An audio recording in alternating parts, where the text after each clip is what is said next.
morning, everybody. It's great to see you. Welcome back to the Camera Life podcast, proudly brought to you by Lucky Straps. If you're looking for a premium, handcrafted, Aussie-made leather camera strap that will probably outlive you, will definitely outlive your camera, head to luckystraps.com.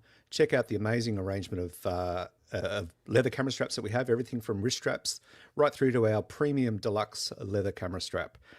Connect with your craft securely and comfortably. I nearly stumbled on that last word there, boss. Did well though. It was quite a wonderful little ad read there. I feel like it was smooth. I kind of just glided into it. So it is Thursday, the 5th of March, and we are joined, being a Thursday morning, we are joined by an amazing guest. Good friend of ours, Craig Wetjen, joins us. G'day, Craig. How are you? Good morning, everyone. Yeah, I'm doing really good. Thank you. It's Good to see you. It's great to have you on. Great to be here for sure. We've been wanting to get you on this show for some time, and of course we met last year at BFOP finally.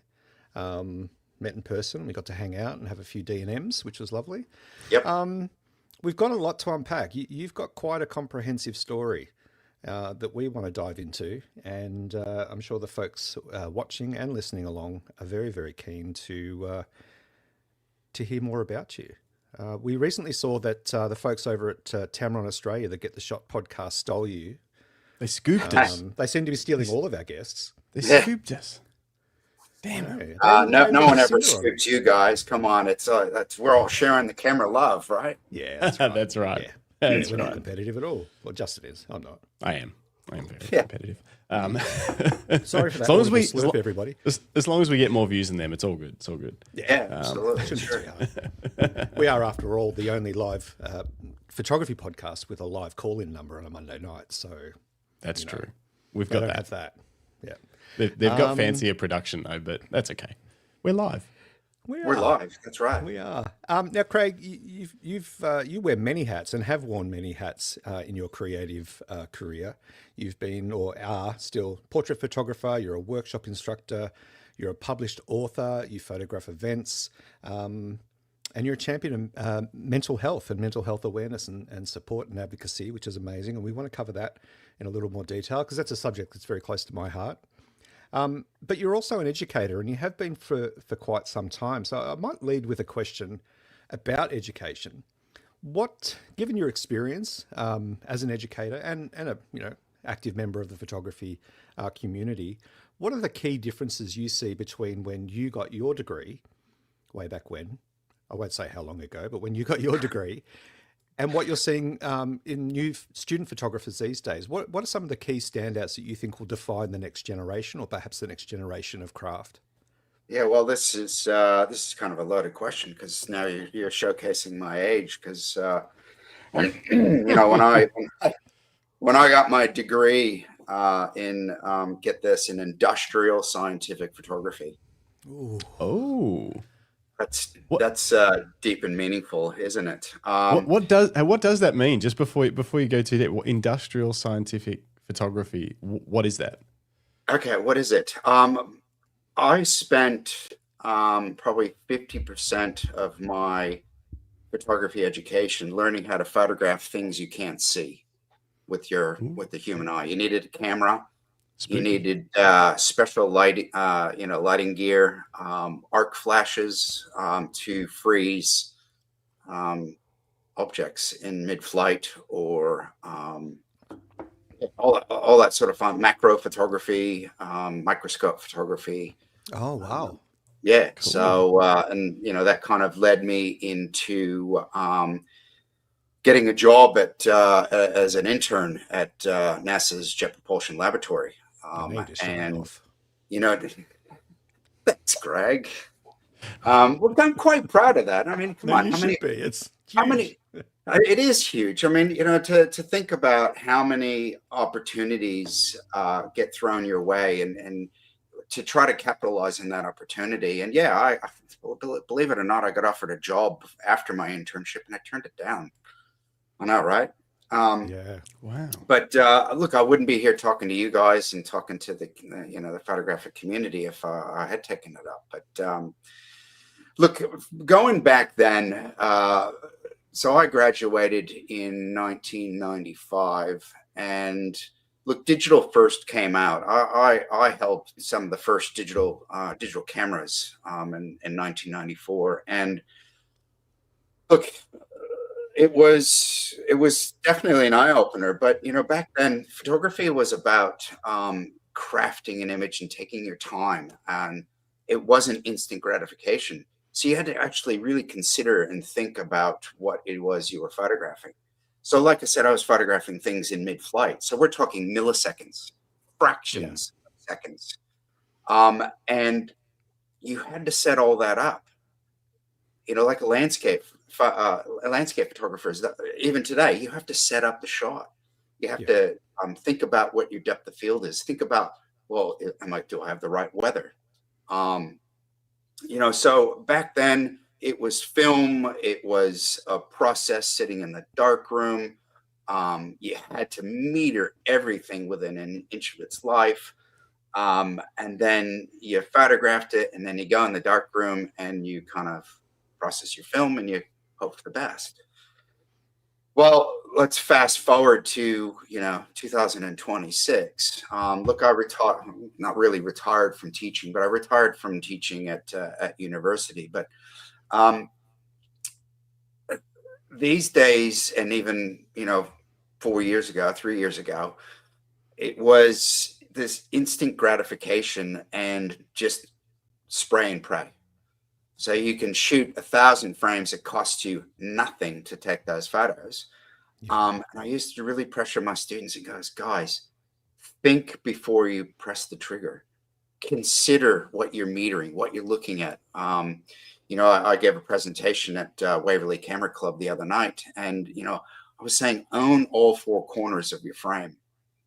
So own the corners. Think what your composition is, because all too often with digital, you just, and then you bring it into the computer, and then you spend 99% of your time in the computer. And well, we should be out there 99% shooting, 1% in the computer. So getting it right in camera, I'm very much one for getting it right in camera. So Great. and I come across a lot of people who have never ever held a light meter. Yeah. So I mean, it's so different now though, because it's like if you can see it on the screen, in the viewfinder, is there, in your opinion now, is a light meter something that a photographer should use today, or is it just something that they should at least know what it is and what it does and when you should use it? Like, what do you mean? Look, I think you got to choose a light meter for the, I guess, the genre or the craft of photography you're in. So if I'm thinking portraiture, yeah, you can use, today's, mirrorless cameras have live exposure view. Don't get me wrong, I love my camera with live exposure view, but when I'm setting up, groups of 150 kids in a shot, and I'm using flash photography, there's no such thing as live view, live exposure mode. And I want my photographers and all my photographers that shoot, they go with a light meter, they get the light exactly right, where my retouchers don't have to sit there and process the image to get it right. We get it right there in situ.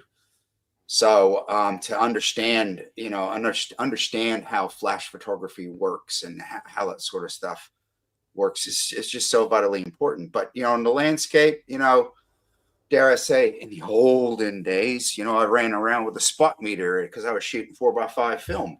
So you'd sit there and you'd meter, well, what's going to be zone 3, what's going to be zone 0, what's going to be zone 9, 10, and then you go, okay, I'm going to expose for zone 3, and then I'm going to process for zone 12 because I need to pull back the process because it's out of the dynamic range. It's those sorts of things that I think, in the olden days, I always say, in the olden days, zone system taught me a lot about how to get it right in camera and how to, expose for what you're trying to capture. Yep. No, I think it's really valuable, that level of understanding, because, current, especially pro grade bodies, like the Canon R5 II and the R3 that Justin has, they have pre-shot systems, that before you even you know, capture before you before even, the yeah, moment. it captures before you've even pressed the button properly. You know, it's Think Sony's working on one where it actually does the shoot that's on tomorrow for you today, so you don't even have to go. So it records a day in advance the images that you're thinking about while you're asleep. Which wow. that'll be cool when that I comes think out. that's AI, isn't it? I think that'll just Yeah, be it AI. must be. Yeah. Gosh, Generative the fear, the scary, weird things that we've been hearing about AI and cameras is getting a bit. Oof. Do you follow any of that sort of stuff, Craig? Like AI in photography, cameras, all that sort of thing? Yes and no. I use AI. We use AI for certain retouching aspects, for background extensions, things like that. But for camera AI, things like that, look, I know about it. I know it's out there. Do I need to know about it? I need to be aware of it at the moment. AI has its place at the moment, but I think it's still a land of the unknown, really. Yeah. I agree. But yeah, so I'm I think following it. Yeah, same. And I think that the scary, for me, the intimidating bit about AI is that it seems to be rampant and it's unchecked. You know, people are just adopting it because it's currently the buzz, it's the trend, it's, you know, but I think there's far greater implications that we're only just starting to uncover. But that is a bit deep for a Thursday morning. Sorry, you were going to say. It is deep. It is a deep and meaningful conversation. But you know, I guess look at it this way: is look at AI now compared to 2000 and say 7, 8, 9, 10, when people were just converting from film to digital, and people were saying, "Oh, this is going to be the end of photography." And look at us now, and photography is never going to go away because AI is great in certain circumstances, but it doesn't take away the individual creativity Or the experience. Or the experience. Yeah. That's exactly right. Or the experience. The realism. It doesn't replace realism. Yep. Very good point. We're going to dive into a little bit more about your story, and obviously we'd like to roll back the clock. But just before we do that, Justin, do you want to say good morning to some peeps? Yeah, there's a couple of people in the chat. I wonder, it's a little quiet. They're quiet, little birds in the chat. The chat wasn't working last week, so hopefully it's up and running again. It was working on Monday, so hopefully we're all good to go. Philip Johnson, good morning. Morning, Felicity Johnson, good morning. Oh, the Johnsons are strong today. The Johnsons. Not related. David Mascaro from San Francisco. Good to see you. Hey, David. Lucinda Goodwin. Good morning. And Dennis Smith says, Mr. Wetjen, I presume. Thanks, Dennis. Good to see you all here. If you have questions for Craig or you just want to throw something in the chat, throw it in. That's why we go live. It's more fun when we can have you guys direct the conversation a bit too. So jump in there. Absolutely. Tell us what you think. And if you are in the chat and you haven't said good morning yet, jump in and leave us a comment and say good day. Let us know who's here. And if you are watching along and you feel so inclined, please give us a like. It helps out a lot because it lets other folks know that we are creating content in a sea of content. We're out there floating on our own little rowboat. And if you're new here, give us a subscribe and tickle the bell icon, and that way you get a notification of every live episode. We only do live episodes twice a week, and you'll get the notifications in your time zone. Just makes it easier for you to spend time with us, really. That's all I hear. Yeah. Join us.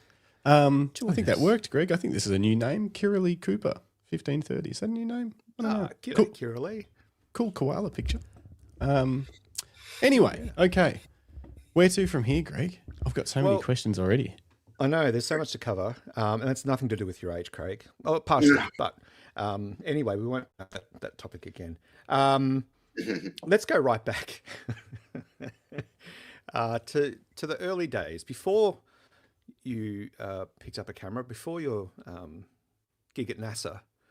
What was the first spark for you to be a creative visual artist? The first spark for me, early days. I picked up my first camera at 10. Oh, that's early. Yes. And I steal it, or was it? No, I I have my camera sitting right here on my shelf as well. That So, one. That one. Yeah. Oh, Yeah, grab it. Yeah. Go on. what is it? We love show and tell. Look at this. Oh, cool. It's a bellows camera. That's a 1956 Egg for Billy. So It shot 6x9 roll film, and this was my first camera. So even at the age of 10, you went straight into medium format. I'm still working my way up to it. Yeah, I still haven't shot medium format. And One day. one day. But you know, this was my grandfather's camera, and I was obsessed with, I guess, the magic behind, because really back then it was magical, because you click the shutter and you went click here. Hang on. Yeah. You hear that little click. And you're either freezing time, freezing the action, or I was obsessed with waterfalls. So obviously, 10 years old, I couldn't go very far, except for my backyard to in my neighborhood to take photos. But the older I get, the older I got. So I turned 16, and my first job was at Express Photo in Granby, Connecticut. And again, I worked at processing everybody's holiday snaps and doing all that sort of load and film into the machine. And then I get to load my film in the machine. I get to do load it in the darkroom and process it. And but that magic and that smell, the chemistry, and that's what's wrong with me these days, right? It explains a lot for all of us, I'm sure. It does explain a lot. Yeah. And that the obsession just grew from there. So I graduated from processing everybody's holiday snaps, and you'd say, look, I think that's one of the funniest thing, and I usually like telling that story to my students as well, as you'd see, Christmas, Easter, 4th of July, Labor Day, family holiday, Thanksgiving, and the next Christmas on one roll of film. Oh, what? That's on awesome. one roll of film. Isn't that a great story, though? It's like two or three photos each event. That's epic. Wow. So simple. Hey, a little side question. Did you ever come across when you were processing photos? Did you ever come across photos that made you double take for any reason?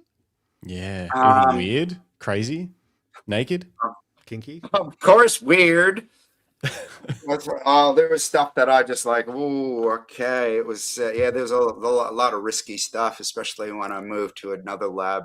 I moved to a lab in, I think it was in East Hartford, and we always had the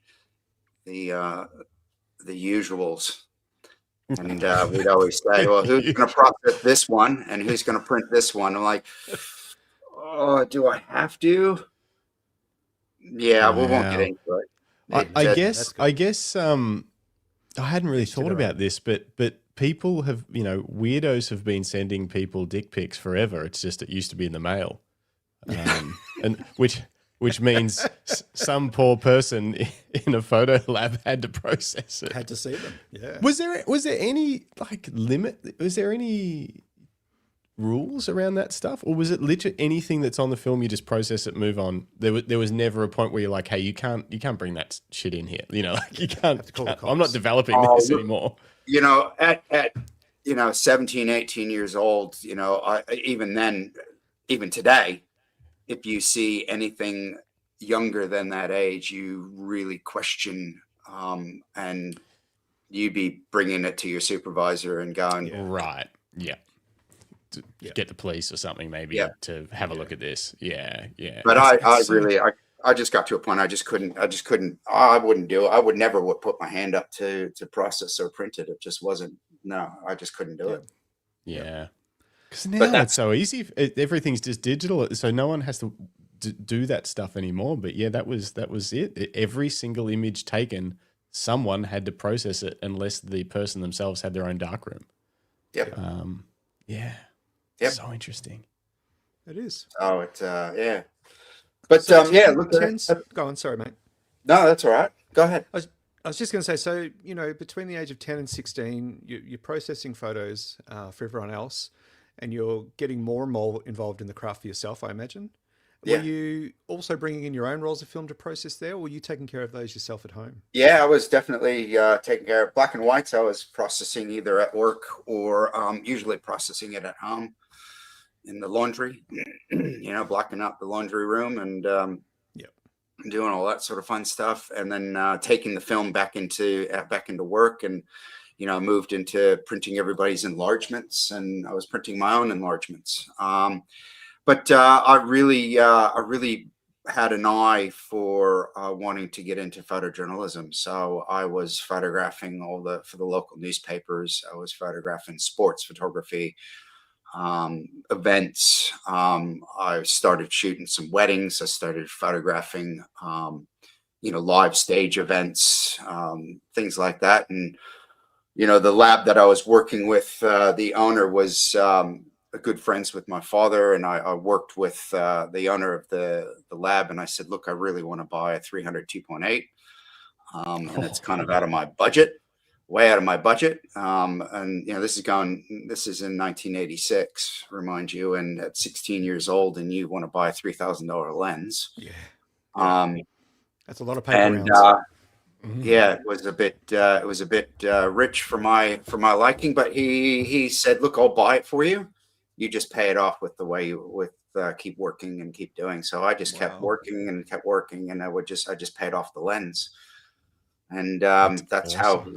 It's how I, you know, got into the photojournalism side of things. So I loved sport photography. I wanted to be Walter Oos.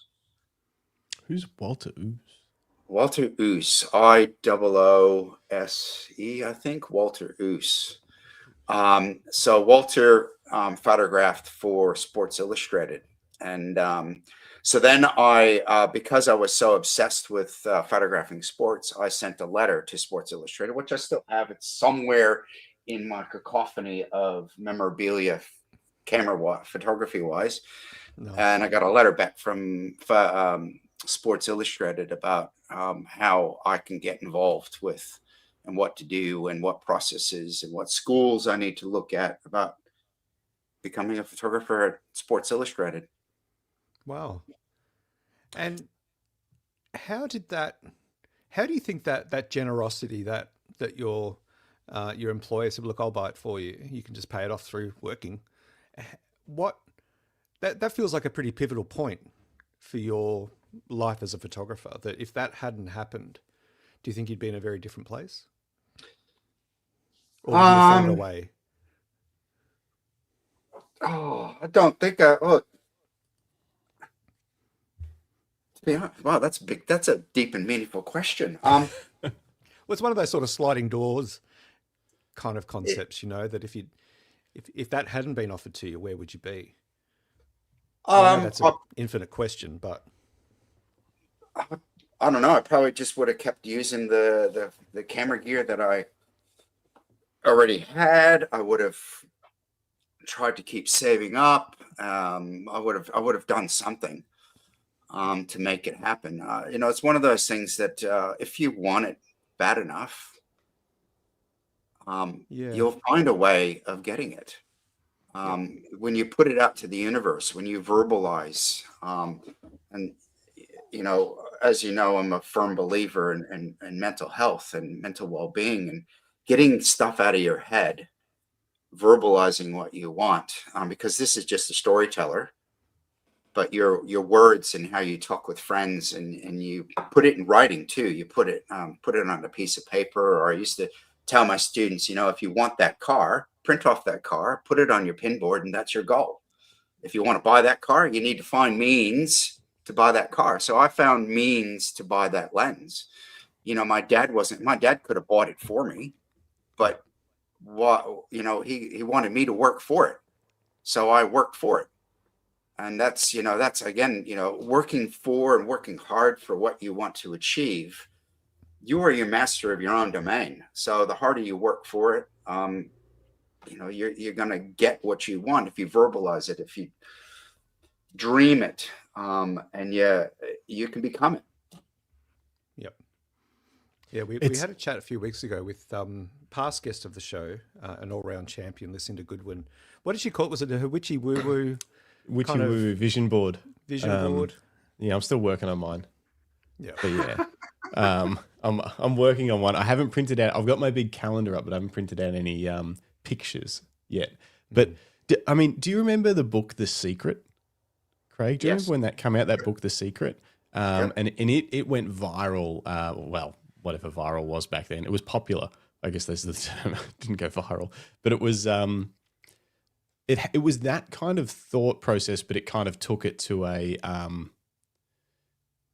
space, I guess, that worked really well for selling books. But I really resonated with the idea at the time that putting it out into the world and saying it out loud, and putting it up on a board, it makes your mind look for the opportunities that might make that happen. It opens you to opportunities in everyday life, I think, rather than just having your head down and being busy and forgetting about this thing that you really want to achieve. If you constantly aware of it, everything that happens in life, you think, oh, is that a way for me to move towards the thing I'm trying to do? And it's just being that awareness. I think that was kind of the real secret. Whereas I think that book, The Secret, basically said if you say you want $1 million enough, a check should hopefully just arrive in the mail one day. Oh, I've been doing that most of my life. I mean, it's a matter of time, Greg. Any day now. Yeah, any day. Have you checked the mail today? Well, I did get one from a Nigerian prince, apparently related to. But the check hasn't. I've sent him all my bank details. The money hasn't landed, so I don't know what's going on there. I'm happy to write you a rubber check. Yeah. Just quickly before we move on, I just pulled up. So I was like, I haven't heard of Walter Oos, but it turns out while I haven't heard of him, I've seen his epic images many, many times of like Michael Jordan, insane. Like those, it's crazy. I can see why you were like, I want to do this.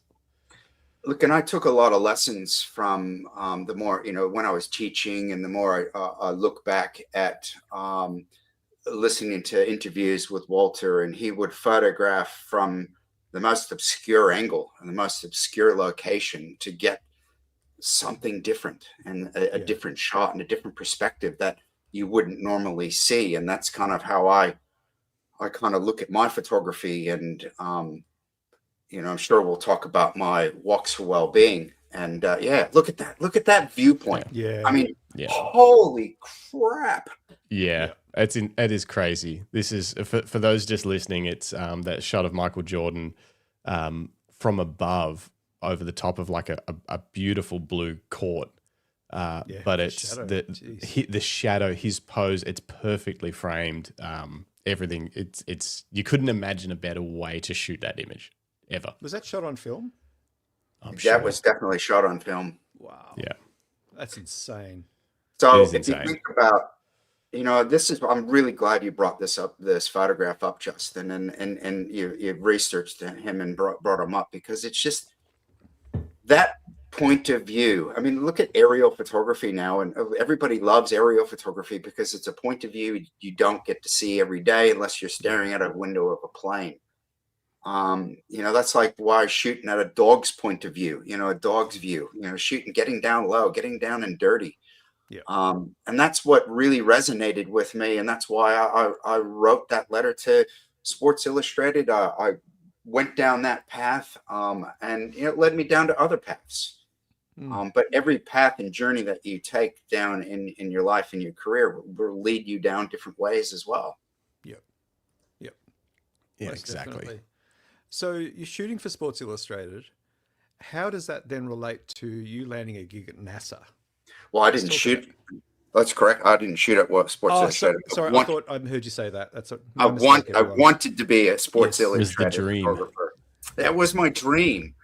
What look, that was my dream. And everybody has to have a dream.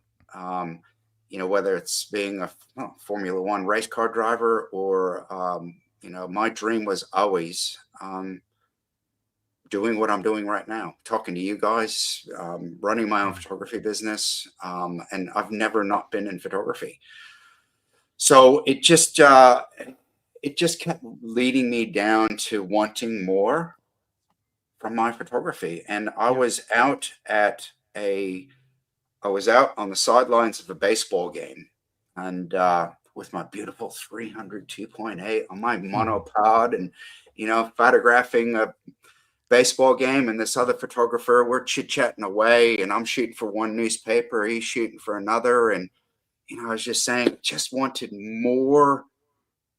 I wanted more from photography. There was just something, it was just eating me alive. I just wanted more from photography. I said, it's all good and well me working at a lab, doing this sort of stuff. And he goes, you ever heard of Brooks Institute of Photography? And I'm like, no. He goes, well, check them out. I've heard a lot about them. It's an amazing school in Santa Barbara, California. And I'm like, okay. So I ran home. Those days, email didn't exist. So it was snail mail. And I still have the letter too, of the letter that I got back from Brooks, and the book that came saying, come and join. And I looked at the photography in that book, and I was just like, oh, you can create this stuff. It's like it was all this commercial work, and it was all this fancy models and all that sort of stuff. And I was just like, wow, mind blowing. Just opened up my world to a whole nother world, because what you saw in those days was either through books or newspapers or magazines. So there was a lot of magazines I used to follow, like Galen Rowell. I used to love Galen Rowell's photography, and just seeing the climbing photography that I used to do. And I just wanted more. It was just like, I was salivating.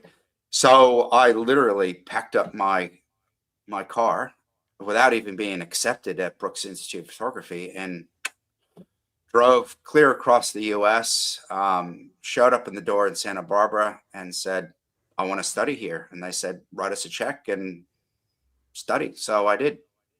Wow. And so I studied for 3 years at Brooks and got my degree in industrial scientific photography. And my teacher, Vern Miller, I'll never forget him. Great guy, just was always an encourager and inspiring kind of photographer. Now, Vern Miller worked on some of the first photography and evidence photography around the Shroud of Turin. You heard of that? Not sure what that is. No, I was going to say, what's that? If you look up the Shroud of Turin, it was the shroud that everybody held, thinking that it was an impression of Jesus. So okay. he was doing all the investigative science photographically through infrared, ultraviolet, you name it. So and Brooks was heavily involved in that sort of stuff. So again, you look at that sort of stuff when you're 21, 22 years old, you're just like, oh, this is just so cool. Yep. And I got the internship through him, to go have an intern down at Brooks, and at NASA. And lived in LA for a while, and kept going from LA, living in LA, going to NASA, and then going back to Brooks for studying, then going back down. And it was just such a cool experience. I got to see some of the first photos coming in from when Comet Shoemaker-Levy impacted Jupiter. Yep. That Galileo photographed, and I watched the film come out of the film recorder that just came from Galileo to the satellite dish to Jet Propulsion Laboratory, and the film being recorded of the impact. I mean, come on. Yeah, I'm like getting my hairs on the back of my neck are rising, kind of thing. When you pretty magical, isn't it? There's that magic again. there's that magic. So you just keep getting inspired of cooler and cooler things when you surround yourself with something that you're just so passionately in love with. Yeah. Um, This is mad. Yeah. Just quickly, so you were in NASA as an intern, admittedly, but still you got to see cool stuff like that. Yes. Now, tell me, gut feeling, moon landing, real? Not real? What were you I thinking? knew that was going to come up. Such an idiot. I'm sorry. No, I'm Craig. serious. You understand film and video and how they move images around through space and all that sort of stuff. You've seen it. You've been next to it. I've seen it. I've photographed moon rocks. I've seen the photography firsthand of all, man on the moon. There's no atmosphere.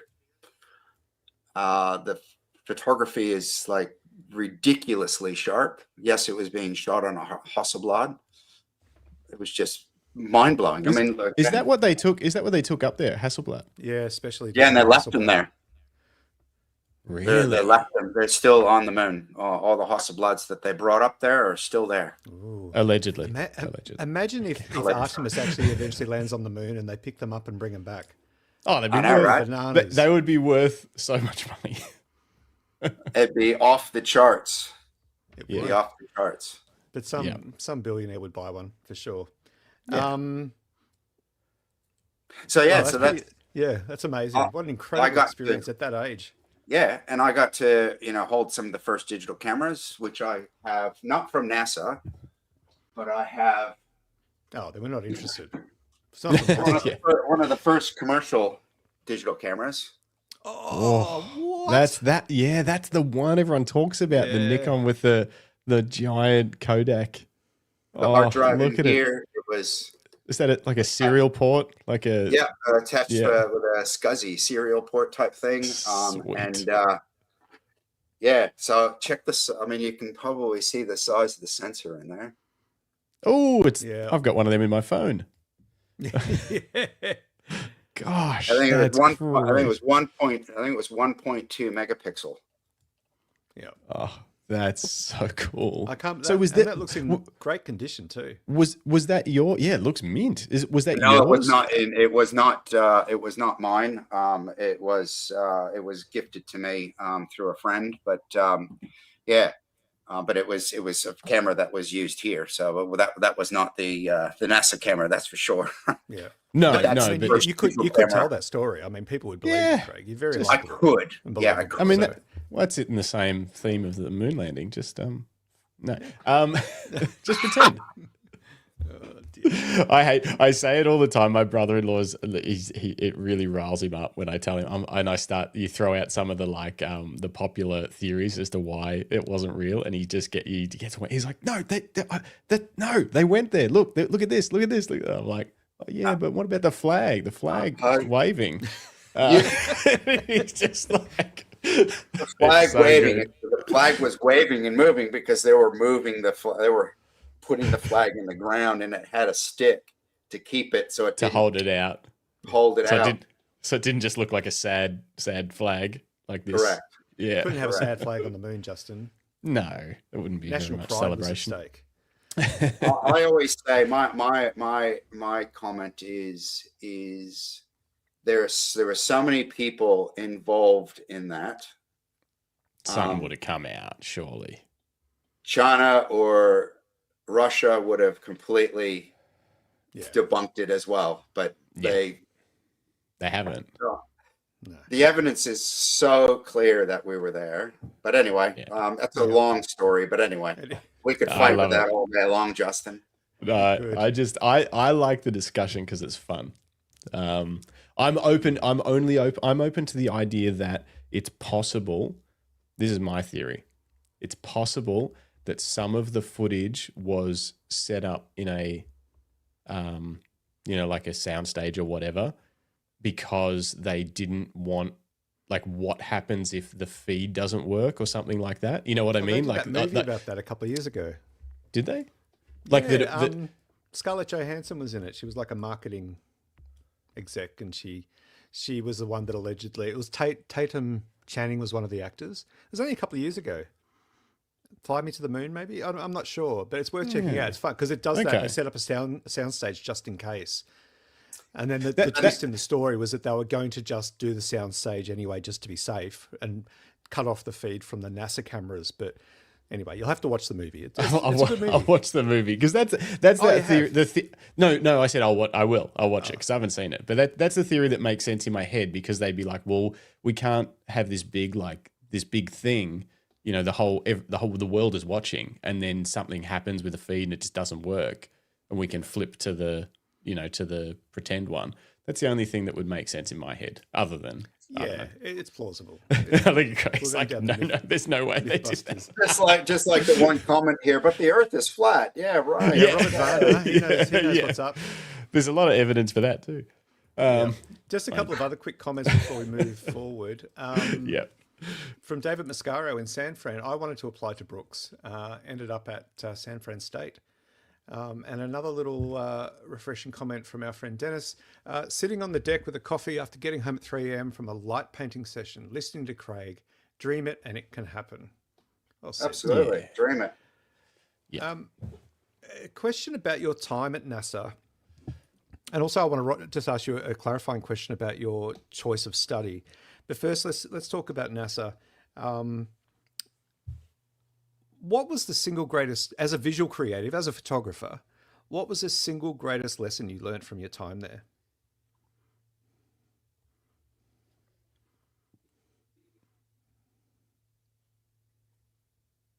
Anything's possible.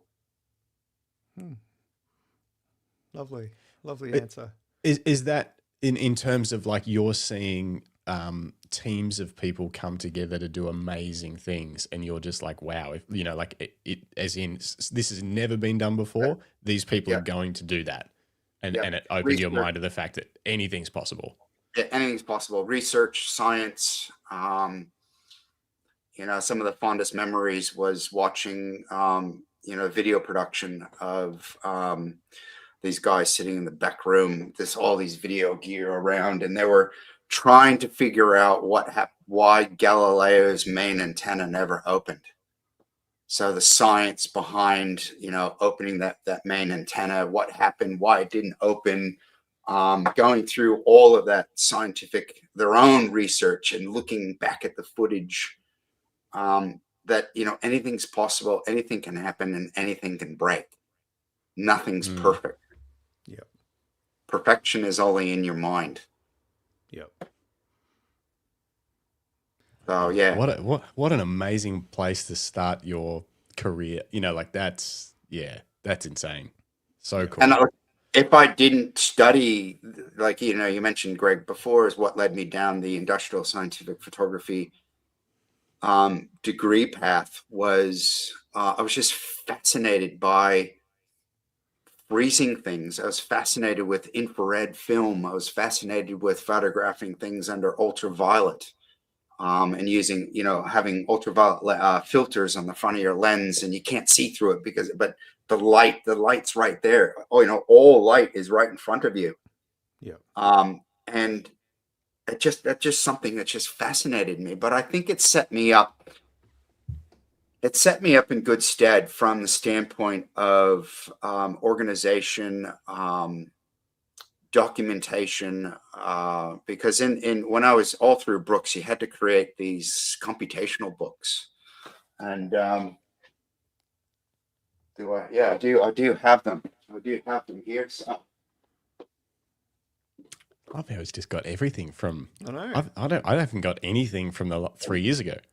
I wouldn't know where to find. You've got all your camera bags. Well, here's that's true. So as I said, that's the book that I got from Brooks that was sent to me, and it had all this amazing photography in here. Oh wow! Commercial stuff with who photographers are and just whatever. But there's some things that you can keep, some things you can't keep. But so that was my industrial for computational book, and that's all of my research and processes to come up with some of my final photographs like this. Oh, So that's that is awesome. Hang on, let me make that bigger. Bullet in mid. That's a bullet in mid-flight. What? A bullet. A bullet going through matchsticks in mid-flight. Wow. So, Well, how did you do that?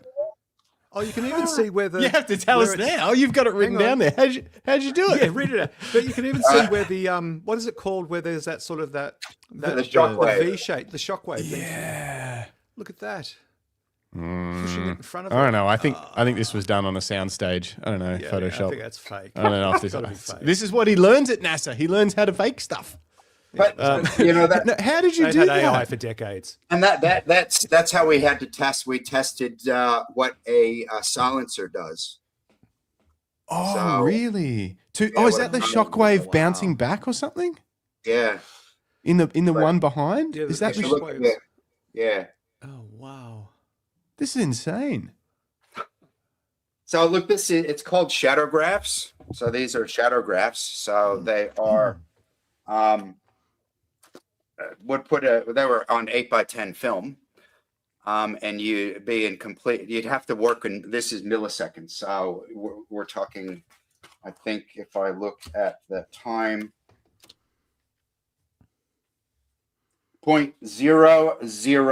0.00166 of a second. 0.0016. Wow. So So that's that's it. a 0.1 millisecond? No, 0.001 of 1 second. of 1 second. And a So, millisecond would be that's a 0.01. hundred. That's 100th of a millisecond. Oh, Yeah, wow. That's insane. That's amazing. Hey, So if Craig, you- question. Yeah. Would you ever consider having that book professionally photographed or scanned and turned into an actual coffee table book? Do you think is there something there that about making that sort of information Never considered be- that. to be around forever, like even if it's just a digital format? Yeah, never considered that. But Got you Yeah. thinking now, haven't I? oh, you got me thinking. Yeah, even just talking through it on like a little YouTube video or something, but with high res that's kind of photographs of the page and things like that. your project there, so Craig. interesting. So like this is my lighting studio class. Yeah. And then we had to photograph. So there's my, light drawings, how graph everything paper. was Yeah, set up. nice. And then wow. that one photograph, it's actually really hard to see because it's 4x5 film. You could kind of almost see.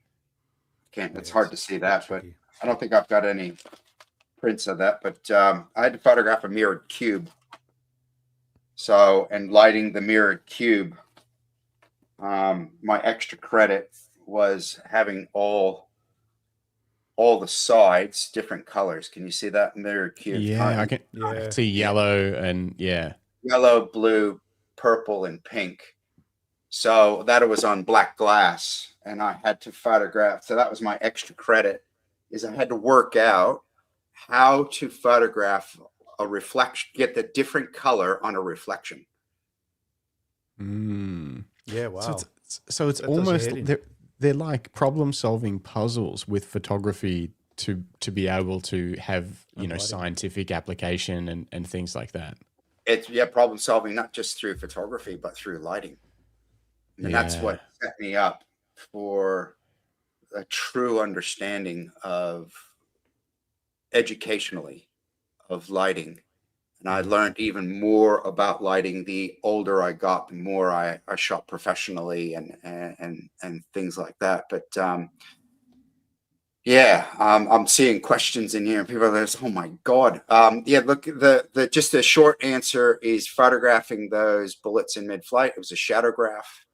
The light source was an arc flash, which was a 1/1,000,000th of a second arc flash. So, and it was all through a, so you had a trigger on the muzzle of the gun. You'd fire the gun. I mean, believe it or not, Brooks had its own gun tunnel. So, wow. and it would just, and as soon as the bullet would pass the, or it was an audio trigger, and the arc flash would go off, but you'd have an 8x10 piece of film right there, because it's called a shadowgraph. Wow. That's But very yeah, cool. I mean, that's, like I said, that's only one of my industrial classes. And, you know, one of the other industrial classes was experimenting with different wavelengths of light, you know, infrared, ultraviolet, things like that. And it just led me down just how cool photography was. Yeah. Do you ever play with, have you played with infrared converted cameras later in your career creatively? Like, have you ever brought any of this stuff back into the creative side of what you do now? Yeah, look, I shot a lot of film, a lot of infrared film. I was shooting, you know, weddings on infrared, you know, Wow. 26 years ago. Yeah. And I've played with trying to convert a digital. I do have old cameras here. I'd love to convert to infrared, like strictly that it shoots infrared. I just haven't gone and done it. I don't know why. I just haven't gone and done it, but I know a lot of people that do. I like converting my digital camera to a pinhole camera. That's for sure. That's fun. Yeah. Yep. Yeah, it's something I've been playing with. I'm going to do it. It's just I'm having a hard time justifying the cost and picking which camera to do. But because it's purely just for fun. Yes. So it's sort of like it's an easy thing for me to keep pushing off because I think it's by the time I convert the camera and buy the filters that I want, because I'm going to do a full spectrum conversion, I think. You see how they do that, and then you just drop in different wavelength filters depending on what you're trying to do, which is super versatile. But yeah, I think it'll be an expensive exercise. So I just keep going, no, not yet. Yep. Anyway, very interesting. Oh, Yeah. I have another question. Go ahead. Another question about your studies. So you chose the industrial side of things. So how many sort of tracks were there at Brooks, and like were you presented with multiple options, like, hey, you can do commercial, and this here are the different options, and you ended up choosing industrial? Like, how did that process work? Picking. You could have, look, I minored in color technology.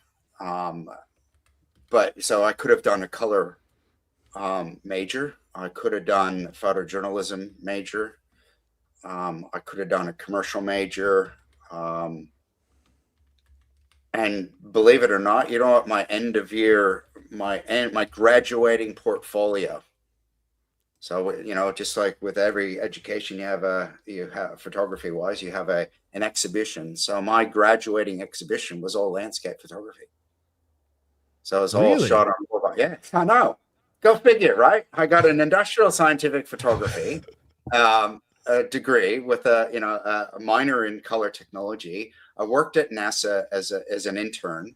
But, you know, and the thing, I wasn't just doing that. I also ended up working in LA for shooting car photography.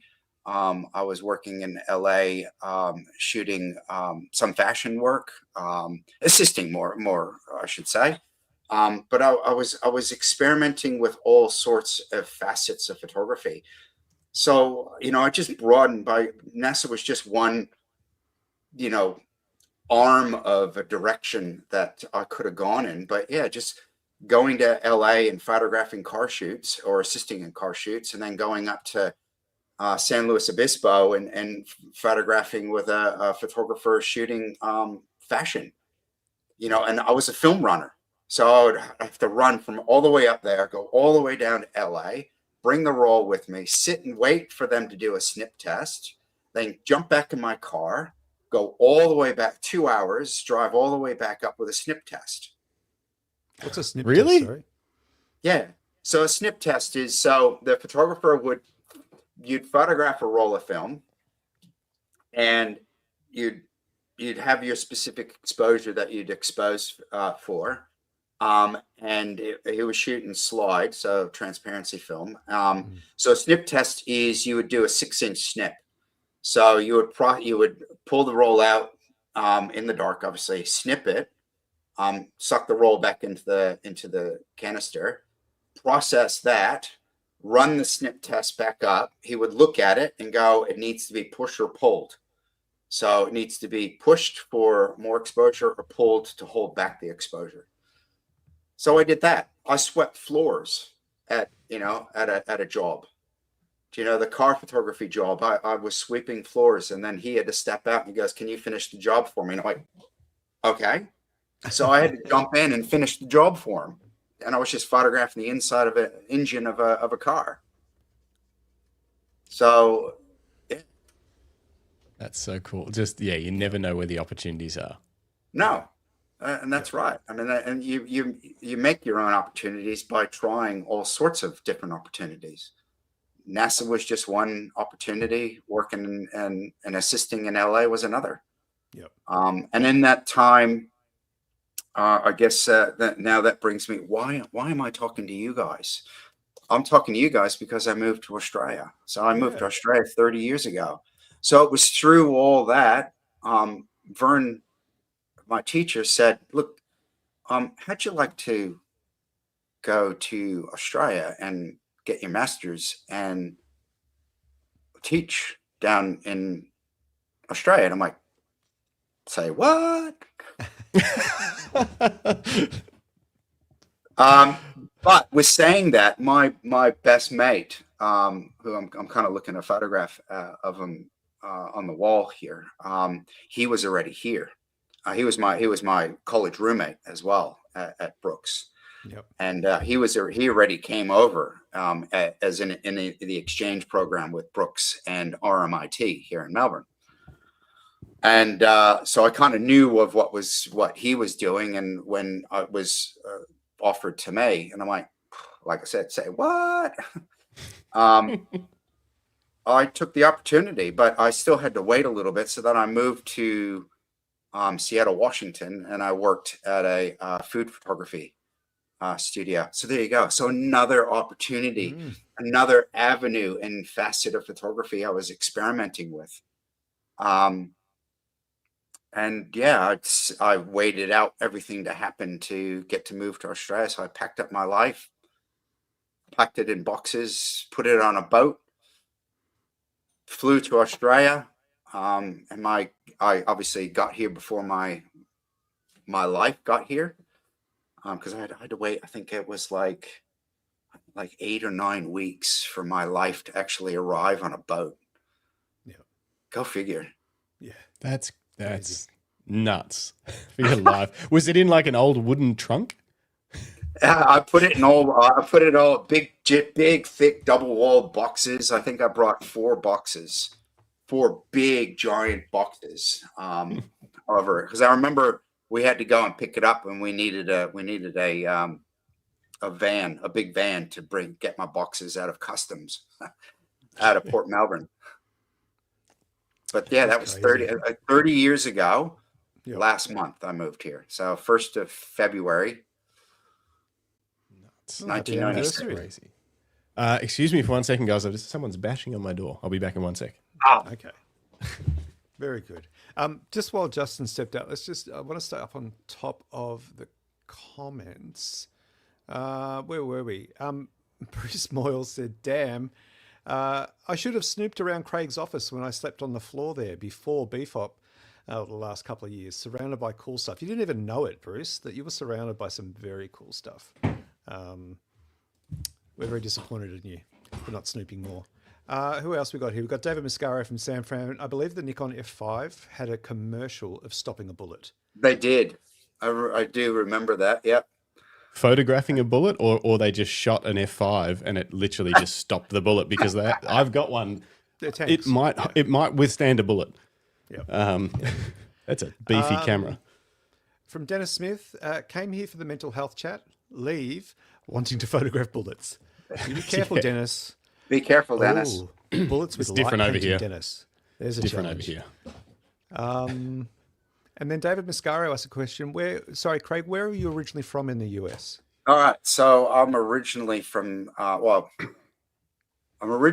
grew up in Simsbury, Connecticut. So Connecticut is a tiny, tiny little state sandwiched in between New York, Rhode Island, and Massachusetts. So it was a 3-hour train ride down to New York City, or a 3-hour train ride up to Boston. So that's where I was originally. So you quite literally drove across the entire continent, or the entire country of America. I did. I've done it twice. So I'd moved over there one way, and then I went over there. I took my wife over there, and we drove the other way, the northern route. Southern route first way, northern route the second time. Nice. Very nice. Beautiful. Did it ever used to snow in Connecticut in the winters when did you ever have like a white Christmas or whatever there? Always had a white Christmas. Always growing up, I always had because my birthday is December 16th. So just a reminder, if anybody wants to buy me camera gear or whatever for my birthday, December 16th. I would always have a snow day. Oh, really? Really? Yeah. Not all the time, but quite often I'd get a snow day on my birthday. It's the best birthday present ever. And just outside in the snow, going sledding. Yeah. Yes, it snowed a lot. There's times, as a kid, you think the snow's up to here, but it's because you're short. I used to deliver newspapers in the snow. Oh, it was cold, very cold. Oh, it's freezing. But yeah. That's a good story for the kids when they're complaining about stuff. You're like, well, I used to have to deliver newspapers in the snow. So okay.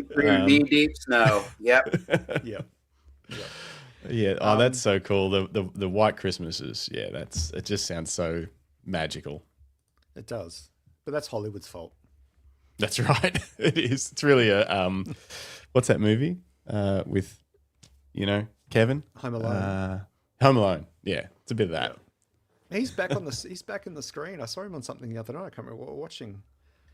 He's been around. I know he's been around, but he seems to have stepped up again, which is great.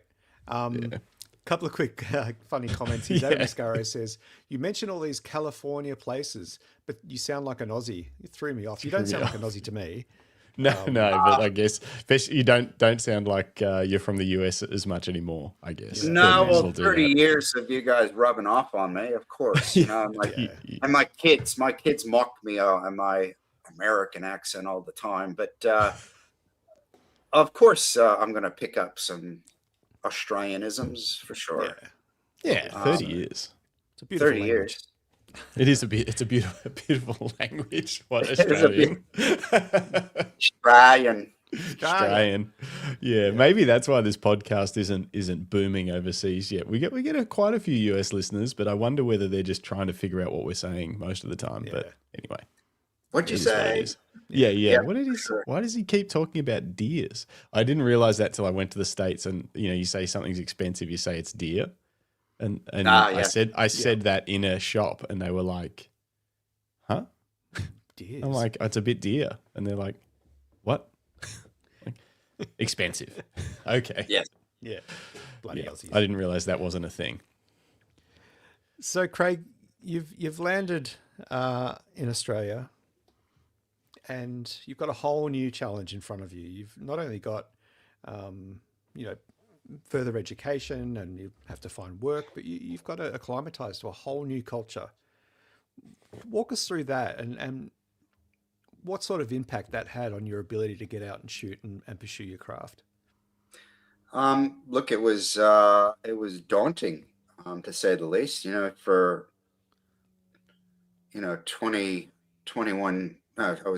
26 years old. Still not real. I mean, knowing what you kind of wanted to do with your life, but I was still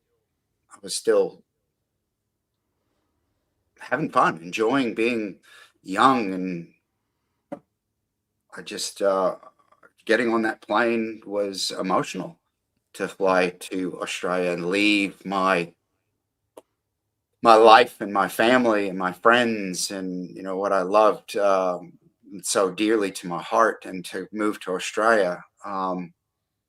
Getting off the plane, And the people who were supposed to pick me up, this is another great story. People who were supposed to pick me up forgot they didn't forget. They forgot the time, the time difference and the day difference, if you like. And I sat at Melbourne Airport for about 4 hours before somebody came to pick me up.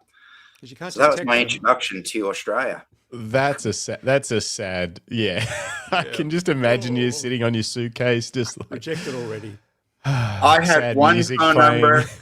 I had two phone numbers to call, and that was in payphone days. And I had to go and buy. In those days, it was like a credit card, and you had to stick a credit card in a machine. It would punch a hole when you used up so much time on your pre-purchased little punch hole card on the Telstra phone booth. Wow. And had to make that phone call. And do you have Danielle's number? I don't. They're supposed to be here to pick me up, but I've only got your number.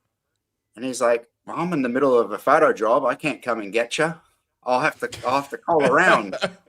Sorry, mate. Sorry, mate. There's a kangaroo here. I've got to go. Gotta go, eh? Yeah. Well, that's actually that's Kiwi. So. So that was a very big introduction to being, I don't want to say stranded, but I was like, oh, nowhere to go. I don't even think I even contemplated getting a cab. Why didn't you just jump on the train and get, hang on, which city did you land in? Melbourne. Wow. Yeah, why didn't you just jump on the train and catch the train from the airport into the city? Oh, wait a minute. Wait a minute. No train. There you go. Boom. It's like can't help myself.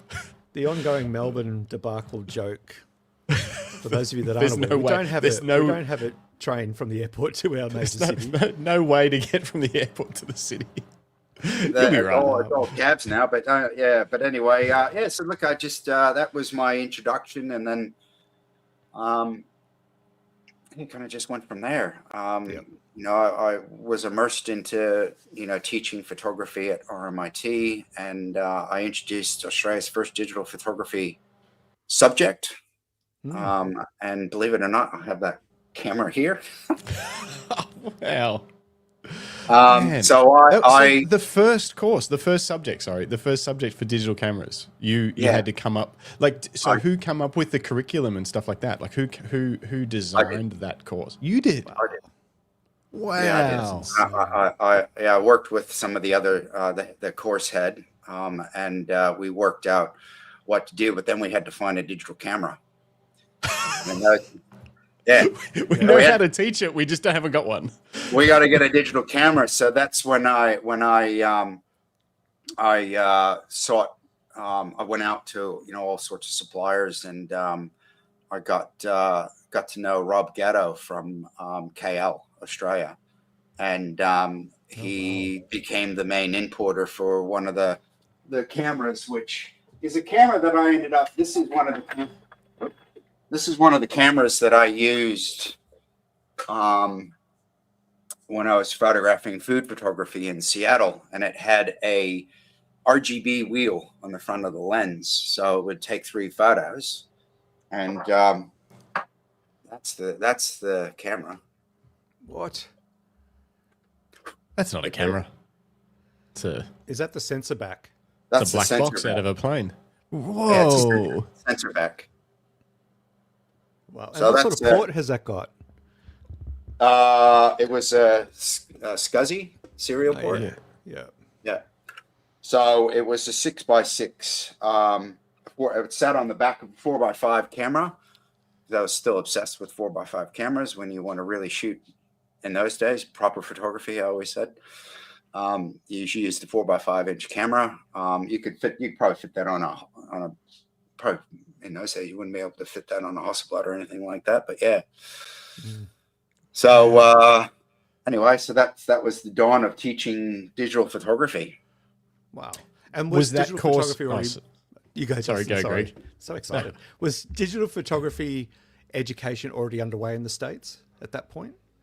Were we late to the game, or you're not? To be honest, I wouldn't know. I didn't really.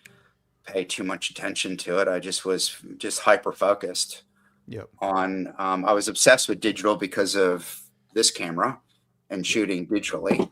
I loved working with Photoshop, and how you could, not necessarily manipulate a digital photograph, but you can create stuff and take it straight from camera to the computer. Yeah. So I just wanted to push the boundaries. I guess that's kind of what taught me, with all the stuff with my whole life, is just constantly pushing the boundaries and evolving as a photographer. Yep. I just thought it was fun, cool, and different.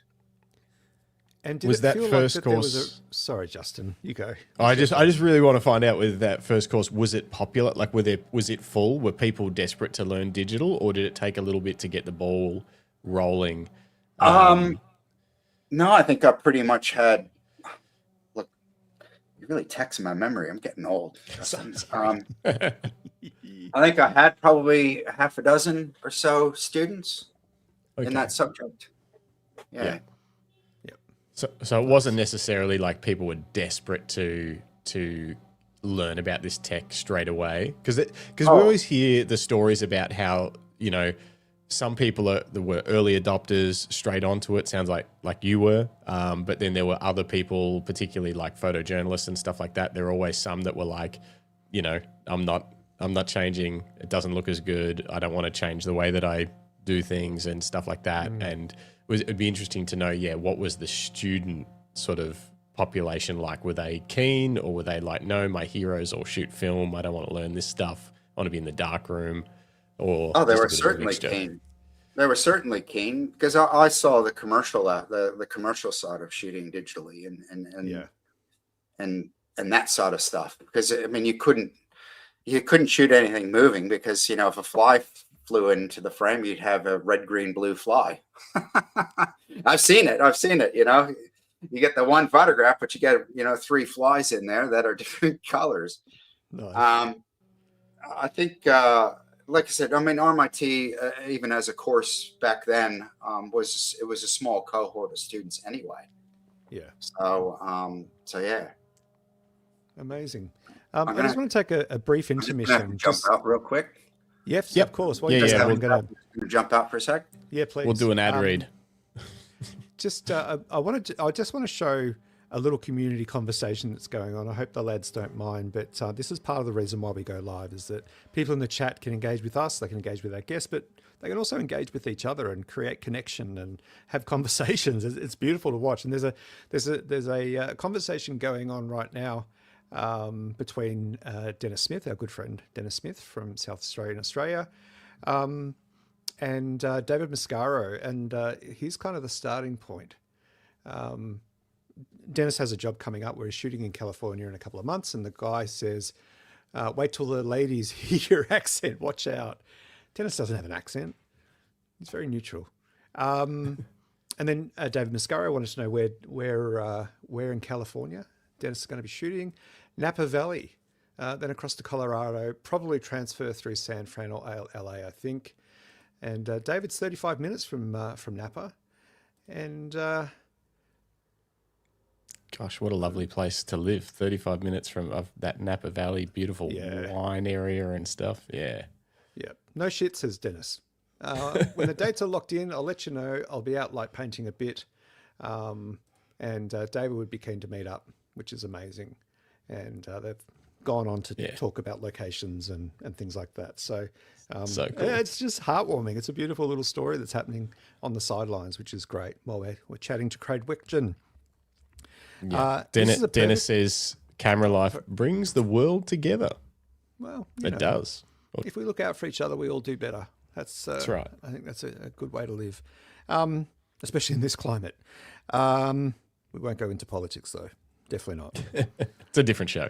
It's a very different show. We're going to call it the camera life. The camera.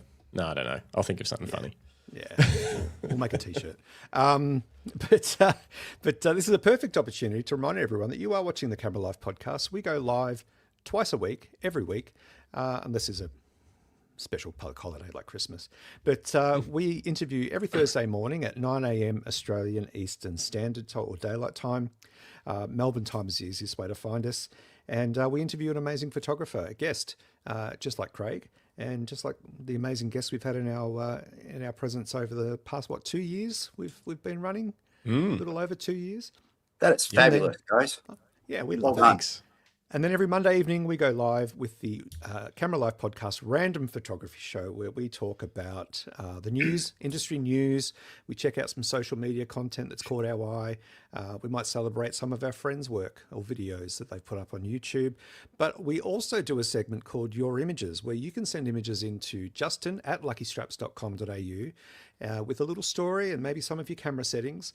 And we'll bring that image up on a Monday evening and we'll talk to it and we'll celebrate your creativity. So make sure that you tune in. And the best way to tune is to subscribe. Tickle the bell icon and set it to always. And that way you'll get a notification of every upcoming episode of the Camera Life podcast in your time zone. So you know exactly when to be ready. Get a bevy in hand and sit back and listen to the chat about photography. Let's get back to our guest. So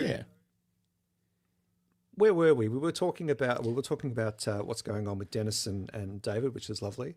But you're in Australia. You're teaching a brand new subject in digital photography, the first in the country. What was that like for you? Was there a lot of pressure? How did you gain resources to build that course out? I just gained resources just based on my experience, and just with experience in commercial photography, all facets of photography. I just didn't, I didn't even give it that much of a thought. Looking back is probably more exciting than when I was in that moment, because it was, look, I was still living life. I was still going out partying, the streets of Melbourne and living my best life. And teaching was just, it was a job, and it was, I was enjoying coming up with new things. The internet was in its absolute infancy. And, being able to explore what other photographers were doing, being able to look like, this is hindsight. This is looking back in, working with suppliers, getting to know people within the industry, not just me teaching, but, that's just, I don't know, looking back is probably more exciting than when I was actually in the moment. Because in the moment I was a 26, 27-year-old who just, enjoyed life and just was having fun. What's going on? It wasn't just work. Yeah, there was lots going on for you. Yeah. Was all your effort in photography at that point, because you were spending so much time partying, obviously, was all your effort in photography going towards teaching, or were you actually looking to do work photographically on the side of that job in Melbourne? Or at what point did that become a thing? Look, the teaching was just a means to, I did enjoy, introducing, that aspect of photography. And I was, I learned when I was in Seattle, I learned how to make websites and web pages. So I, was teaching students how to make their own web pages to market themselves and advertise and use, this new tool called the World Wide Web on advertising yourself, and getting your word out, which was your photography out into the real world, and having you that as a speaking aspect of who you are. Again, I was just living my best dream. But I think I wanted more. I knew teaching wasn't going to be at the time, wasn't going to be my career. I wanted the studio. I wanted the commercial photography life. And it kind of wasn't really happening for me. And I was only at RMIT for 3 years. I ended up leaving. So I was there for 2 years on a scholarship. And then the third year I was paid as a teacher. And then the money dried up. And so I had to find a new direction. So that new direction, you know, I found a job working at Monash Uni, doing web development of all things. But I was also shooting for myself. I was working with some other photographers. I had this, at the time I was getting married, and my wife and I got married, and I watched how my wedding was photographed, and I'm like, wedding photography's changed. Because in the early days of me doing wedding photography, I was shooting on Hasselblad. You know, everything was on a tripod, and you get 12 photographs to a roll. Yep. Who would have thought you would be shooting a wedding on 35mm film? So I'm sitting there thinking, oh, I started tapping into my photojournalism side that I really liked when I was, you know, an early teenager. So then I started photographing weddings. And then that's kind of what led me into opening up my own photography business in 2000. Yeah, didn't look back.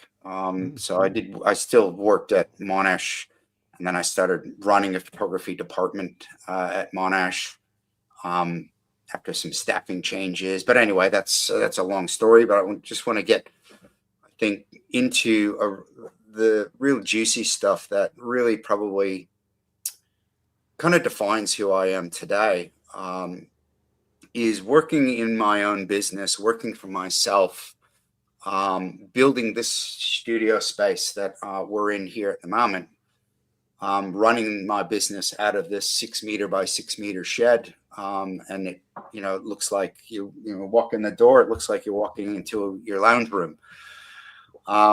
So I finally was kind of getting to where I wanted to be, to own my own photography business. And it's taken me a long journey to get there, but it was coming at a toll, because I was, you know, chasing the money, and the money wasn't coming. And I was working really, really hard at, you know, just wanting to run my own photography business. And I got to a point where it was just a couple of years where I'm like, oh, this is really great. I bought a car. I'm comfortable. I've got enough work on the books. And then the GFC hit. And that was a game changer for me, because I collapsed mentally. Yeah. Because I was paying off bills off the credit card. I was paying the mortgage off the credit card. Then when the money came in, I would pay off the credit card. And then there was no money. Then I was paying the mortgage on the credit card. And then the money came in, then I was paying the credit. So I was always robbing from Peter to pay Paul, that kind of saying. And it took a massive toll. And in that time frame, you know, we had, my wife and I, 2 children, and just wasn't, mentally, I was really struggling.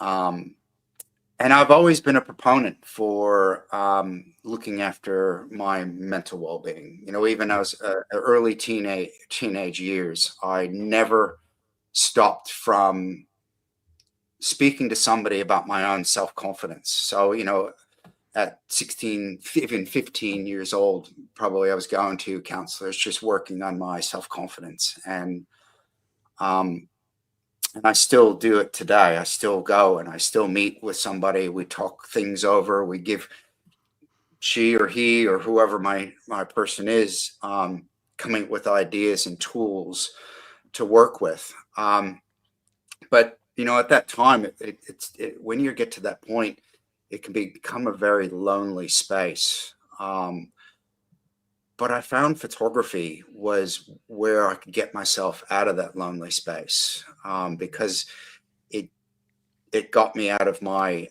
head and got me into the world. So when the GFC hit, I needed to find other things that soothed my soul. And you saw, and you heard me talking about passionately about all these computational books and the photography, and creating light. And I was in my element because I was creating stuff for me.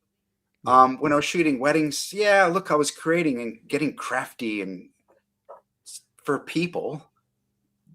And I was trying to excite myself with coming up with cool photography for my wedding clients. But it was coming at a cost because I was chasing the money. Yeah. They say money's the root of all evil, right? It is. But it's also a source to a means. But we have to have money to exist. So I came up with an idea. Well, I came up with a couple ideas before I came up with this one, the final idea.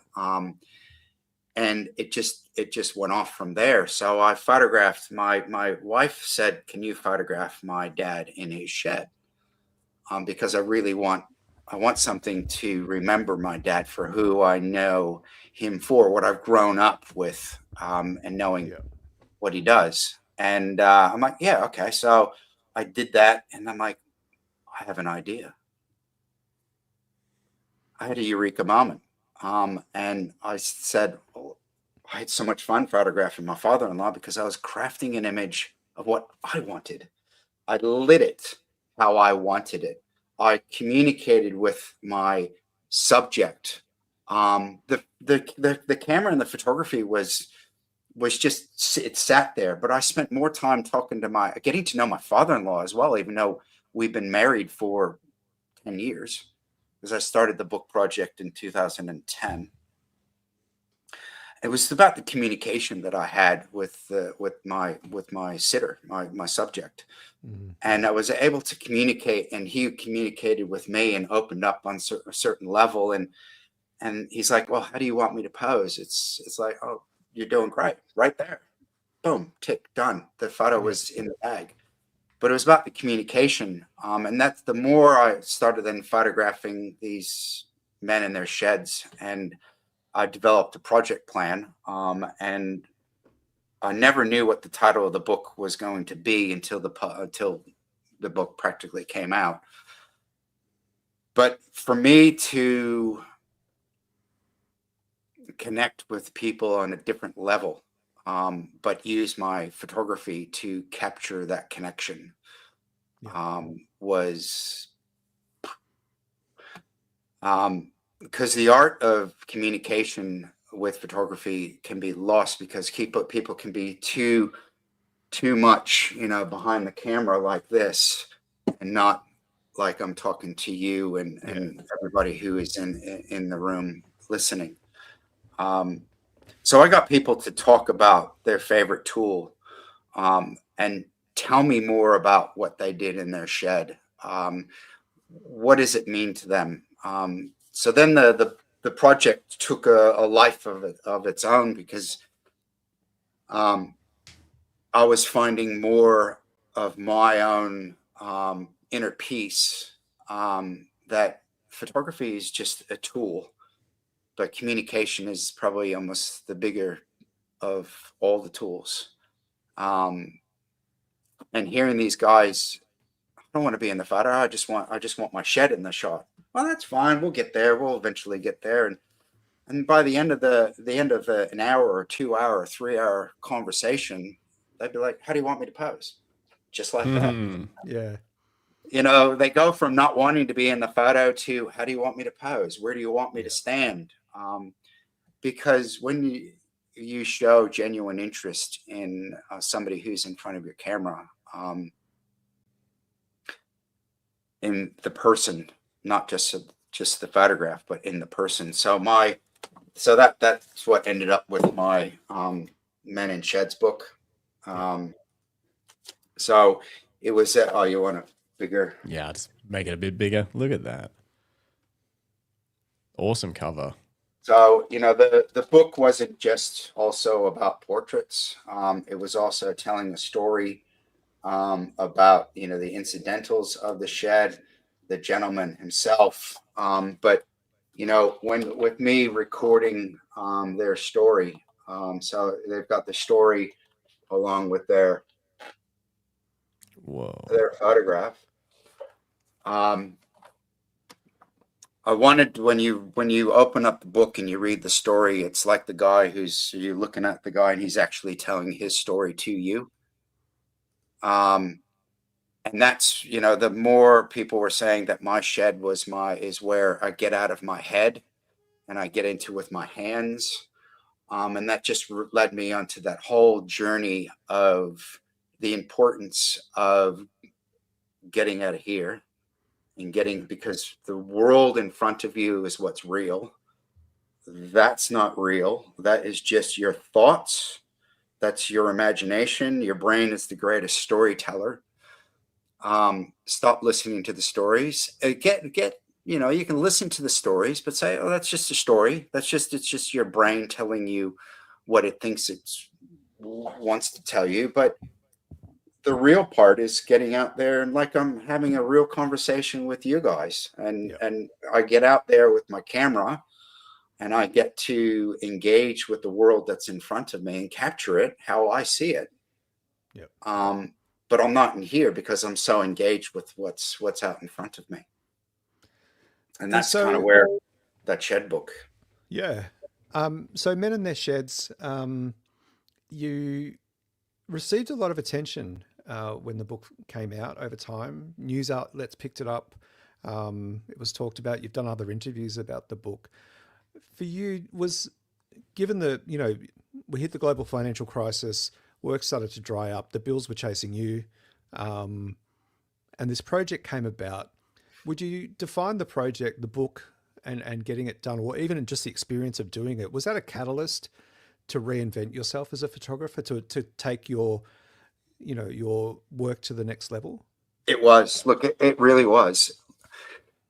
The book took on a life of its own, because initially I was looking at selling these portraits, to the families that I was photographing, and then in December of 2011, about 2 days for my 2 days before my birthday, I went and had a mental health assessment because I just wasn't. My life felt like it was falling apart. And through that mental health assessment, I found out that I had chronic lymphatic leukemia. And when you hear that, obviously you probably are like, you hear that. And of course I did as well.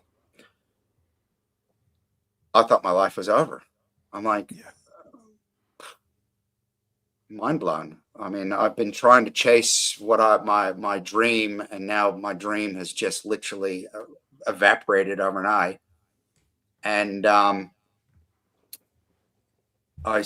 could have look, the way I perceive it is I could have sat in the corner, rocked like a baby, sucked on my thumb, and woe is me kind of thing. And that's what gave more purpose to my Men in Sheds book.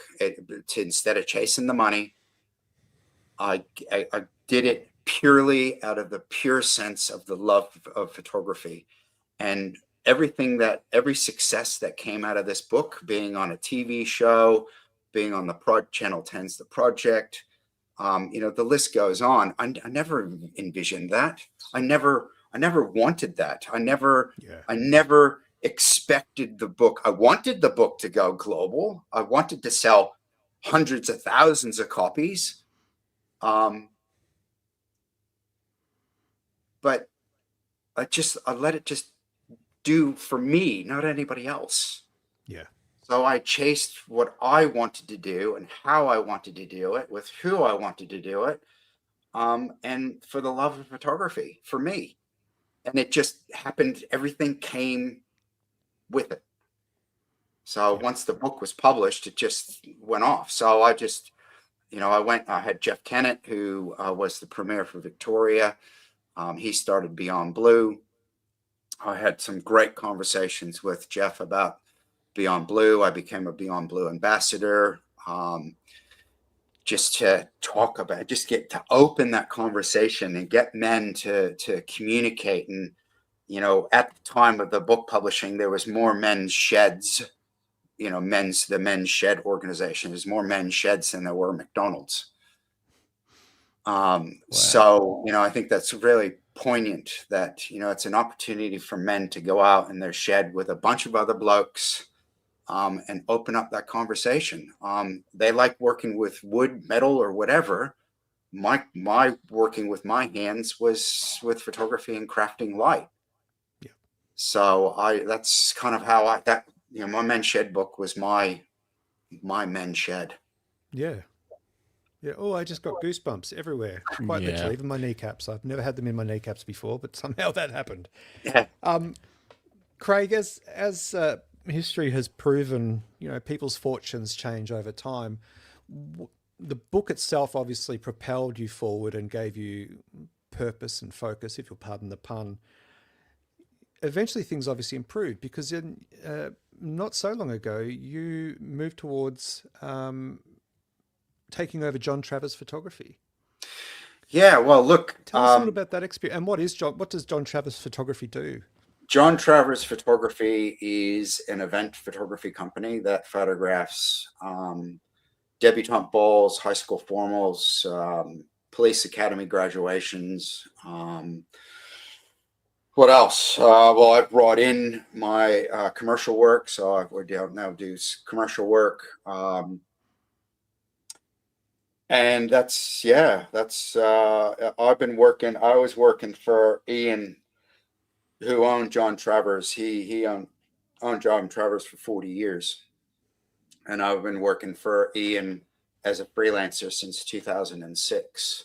So that's before I even started the Men's Shed book. I was going to say, so before all of this, you were doing freelance stuff, whilst also weddings or your own things as well. Portraits, you know, in 2000, like I said, 2011, when I had that diagnosis. By the way, I just want to clarify, I'm fine. So obviously, you know, 15 years later, I'm still kicking along. I just go see a specialist every year and get my bloods monitored, and so I'm fine. But I killed the business and I went back into teaching. So and then I didn't have to worry about chasing the money. I can just focus on me, my family. I can focus on the book. I can freelance for other photographers. I can just enjoy why I love photography, which was just creating and crafting an image and not worrying about chasing the money. Yeah. You know, so John Travers and buying John Travers Photography was certainly something I never imagined. It was offered to me by Ian 3 years ago. I turned it down. I just didn't think it was the direction that I wanted to go in. I was, you know, I was really involving myself in my teaching. I was, you know, I run now Photography Walks for Wellbeing, which is a monthly photography walks that I run first Friday of every month. So Photography Walks for Wellbeing on Facebook. You can look it up. You can join it if you want to come along. It's tomorrow morning at 9 a.m. On the steps of Parliament House. But again, I am doing that. My Photography Walks for Wellbeing is for me. I'm going to be selfish. It's for me, but it's not for me because everybody else gets to come along and join on a little bit of an adventure for an hour because they don't know what they're going to photograph until I show up at 9 o'clock and say the topic that we're going to shoot. So I don't even know what we're going to shoot tomorrow. I'll just figure something out then. I'll figure it out just between now and then. And just come up with an idea because anything and everything can be photographed, but everybody photographs things differently. So, yeah. So then John Travers, I turned it down, and then I was on a job. I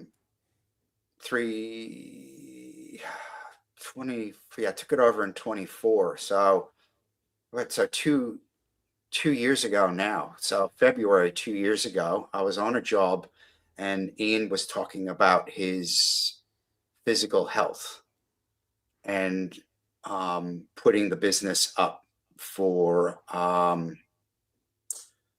up on a, you know, to sell online to a business broker that I was just trying to come up with. And I'm like, I just sat there and I'm like, I want to swear, but I'm not going to say it. What the freaking hell am I thinking? And I just turned to him at the job and I said, Ian, I'll buy your business. I thought he was going to have a heart attack right then and there. I kid you not.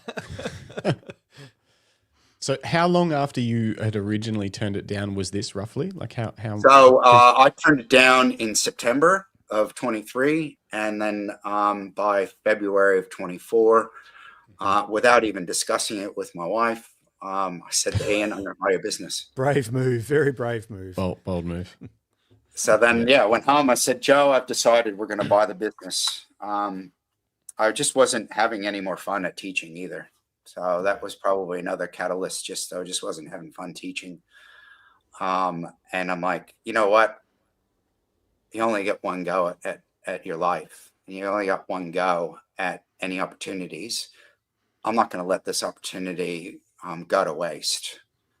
So it went on from there. Got a business loan, bought John Travers. So I took it over in July of 24, and then a year ago, I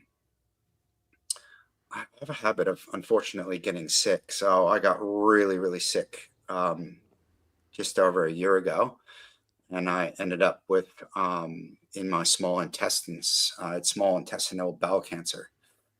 And I didn't know at the time that that's what it was because I had a bowel obstruction. So, and my small intestines just after my stomach died. It's a sick little boy. Yeah. Had I not, I would have, as the doctor said, I would have died from the obstruction within hours of them not going in and cutting me open. The cancer wouldn't have killed me because it was such a slow, it's called neuroendocrine bowel cancer. And it took them 9 days to figure out that that's what I had. But I was in hospital for, nearly 10 days with a tube. I lost so much weight. But you know what? I'm here to tell a story. And then I had to buy a building, didn't I? So I went and bought a building right after I got out of hospital. And because Ian wanted to sell the building that I was renting from him, so I went and bought a building. So now we own a building. We own John Travers Photography, and there's some other opportunities in the wings at the moment, which I can't really talk about at the moment. But watch this space. Watch this space. Wow, it's you've certainly hit the ground running, and then to have health issues thrown into what basically within the first year of taking over Within the business. first year. Yeah, that's intense. Obviously, to be able to get through that, you must have had a good team around you within I the have business. a great team. I have a great staff. There's 3 full-time staff that work with me in the studio.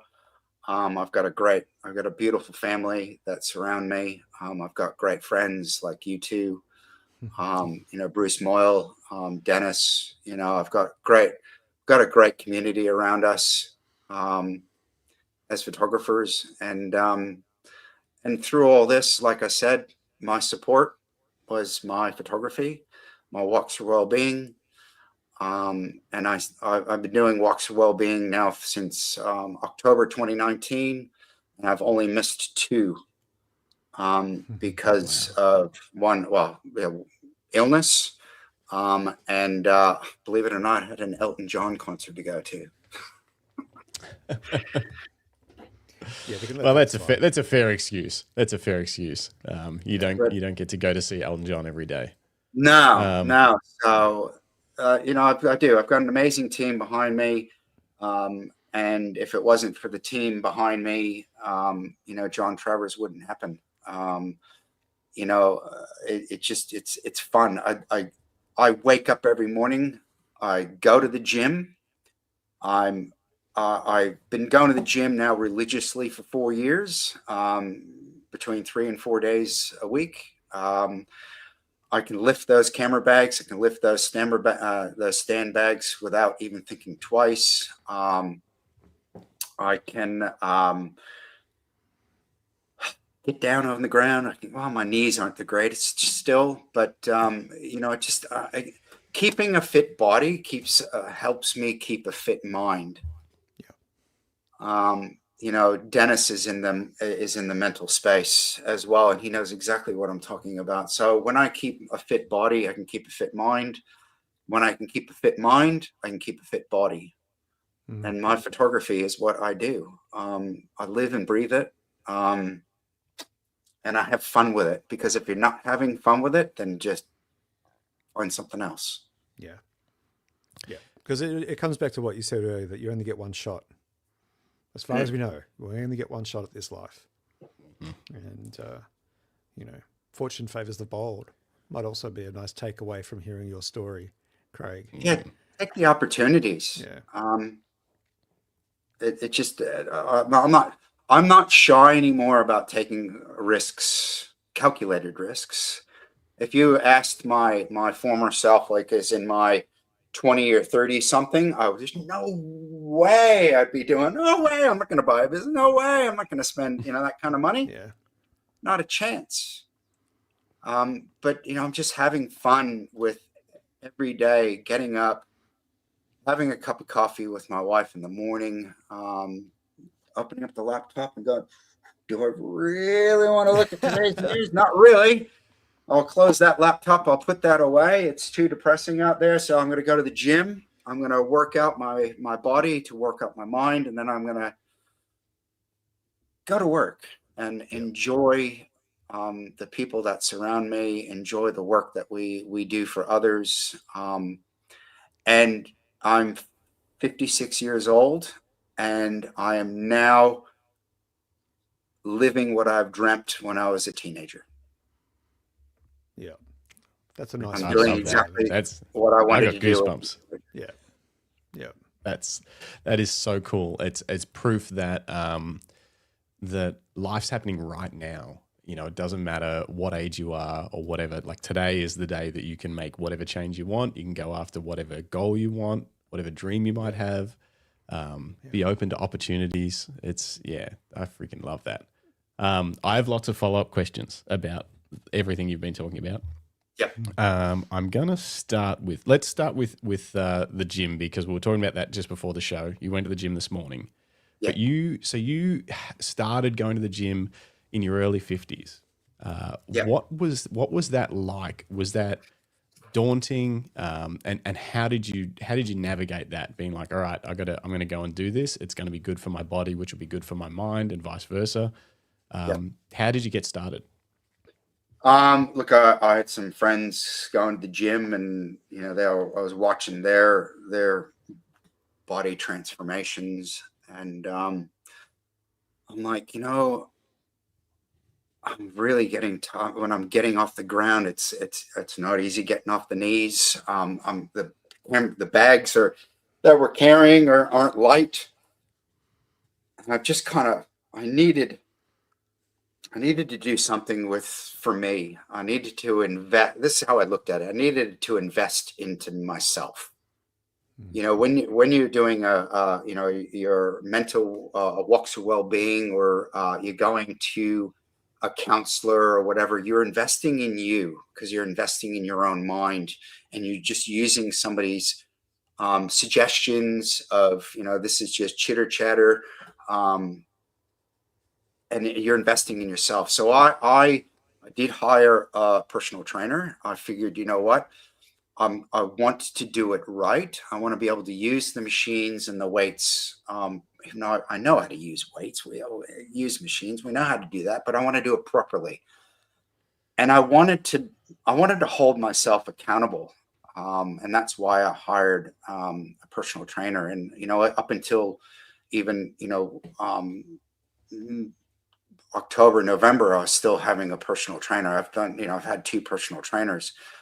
But I had somebody also hold me accountable for having to show up at my personal training session, and then looking at the progress. Progress when going to the gym, just like working on your mind, isn't an instant fix. It takes time. It takes the conversation. It takes the physical working out at the gym, it takes the more times you go, the easier it is. Yeah, I'm sore today. I am sore in the shoulders because today was back and shoulders, but no pain, no gain, they say, right? Yeah, apparently. That's right. But you're working on your mind. It's the same thing. We're working on your body. You're investing in yourself. So you're investing in your mind, making your healthy mind. With a healthy mind, you got a healthy family around you as well, with a happy wife, happy life as well. And I'm making myself happy, because the only person that's going to ever make you happy is you, nobody else. Yeah. It's only you. You have your own. We all have our own demons. It's let go of the demons. Let go of them. They're not. Don't let it hold you back. And that's like working out at the gym. Don't let being sore and you go home. Oh, I can't lift anymore. I'm so sore. I can't get out of bed. I'm obsessed with getting out of bed at 6 a.m. and I'm at the gym by 6:45, because I want to do it. I want to get it done. I want to start the day off right. I'm not the 5 o'clock afternoon gym session. 5 o'clock is when I go home and have dinner. Me neither. No. It's a really easy time of the day to for something to come up at work, for you to feel tired, and I just can't do it. Like that afternoon it's tough. I know people that do it, and it's not something I've ever been able to do either. It's much easier to get it out of the way. Yep. Start the day off right. For me, it's usually the hardest thing that I'll do that day. It's pretty much always actually the hardest thing I do that day. This morning's was no different. Probably the worst one I've done for a while. And but it's just it's so easy at 5 o'clock to be like, oh, I just don't have time. I don't whatever. Yeah, it's interesting. Yep. And my gym is I see Dennis as the mindfulness. My gym is my mindfulness. I can, I'm working. I'm not even thinking, because you're working on your body. You're working on muscles. You're not in here. Yeah, I'm listening to the music. Yeah. I'm watching other people working out, but you're working through your own struggle with, can I lift that, can I do one more? Can I do, one more curl? Or can I do it? Can I do one more? It's like going out, photography is mindfulness for the mind, because, it's in that moment you are engaging the world in front of you, like you're engaging the weights, the world in front of you, and you're out there photographing the topic. Let's say I chose, like, my favorite topic. I had so much fun doing it. I haven't done it again. Was the dog's point of view. Like we said with Walter, he's photographing from aerial, from up above, photographing from a dog's point of view. And, I have quite a few old fellas. Oh, I can't get down. I'm like, well, don't necessarily get down. Just hold the camera down that nice and low. And, mindfulness, and you're connecting with others that are walking with you, and you're sharing. Oh, look at this. Oh, I didn't see that. You were standing right next to me. I didn't see that. Because we see the world differently. And we're not living through each other's eyes. You're only living through your own eyes. So that topic of can be interpreted so many different ways, a dog's point of view. And whether it's abstraction or, quarter-second exposures or pinhole photography, you're out of your brain, you're out of your head, and you're actually engaging the world in front of you, and you're thinking. You're using your brain as a muscle, as a tool to come up with a photograph, and your camera is just the vehicle. So whether you're using this little thing, or you're going out and photographing with a 1957 Ag for Billy camera, you're the person behind the lens. You're the person. You're the imaginative. You're using your imagination to create and craft the image. That's what's so special about being mindful, is using things around in the tangible world to get yourself out of your head and engage with the rest of what's in front of you. Yeah. Very well said. I There's a love lovely that. And comment here from Bruce as well. oh yeah, I saw. All right, I'll read that up because I obviously a lot of the time when I see wonderful images like this, the art that Bruce creates, but like just tons of the images that come in from our viewers, but also especially the guests that we have on that have really creative brains and vision for what they create. And I often look at the images and think, I would never see that. I could never, like it doesn't, my brain doesn't work like that. And so Bruce is saying, I regularly say that my brain doesn't work like that when looking at other photos. And what Craig is saying is just trying different things helps to think like that. Like exercising that muscle of, let's just try a completely different perspective, a different technique, a different thought process, and just give it a go. Yeah, it is a compelling argument. Whenever I've run photo walks, often like Craig does, I think when the last walk for wellbeing I went on with you, Craig, I think it was, I can't remember what the topic was now. Was it duplication? Can't remember. Repetition. Repetition. You always said often just a single word for your photo walks. And I love that because it really makes people understand what their interpretation of repetition is. Or, when I've run walks, I'll say, well, just look for everything that's blue. And all of a sudden they're not looking at the greater picture. They're looking for detail. They're looking for, color value in the scene in front. So it really does take people out of their heads a little bit. And I love that about when we've done your walks, just how easy it is. And the last one, you and I were just strolling around Melbourne, outside Flinders Street, and we were both completely occupied with the process of looking for repetition and not even necessarily engaging with each other, because we would from time to time, but we were so very mindful of the task of the day. I thought it was great. I am very conscious of time. It is, it's almost 11 o'clock, and we don't want to take up too much of your day. But let's talk about what it is that you're working on at the moment and what you see ahead for you in the future as a visual creative. Look, I'm looking at creating a website for my photography walks for wellbeing. I'm looking at taking it to another level. My walks for wellbeing idea or project, if you like, it's kind of like my men's shed book. I'm looking at turning a lot of my photography over since 2019 into a book, but taking it to other places. So there's now photography walks. I know Bruce has started up a little bit down in Tasmania. There is another group that started up in Phillip Island. There was a group that started in Warrnambool. I got a text message from somebody in South Australia who went on the Warrnambool saying, can I start this up in South Australia? And I'm like, by all means, start it up in South Australia. I got an email a couple of months ago from Kay Davis over in New Zealand, asking if she can start a Walks for Wellbeing up in New Zealand. And I'm like, absolutely. Yeah. So it got me really thinking, and I've been looking and researching how I think it's called Park Run started. And I'm going to try to go on that same avenue, that I'm going to get a website. I've kind of been designing a logo for Photography Walks for Wellbeing.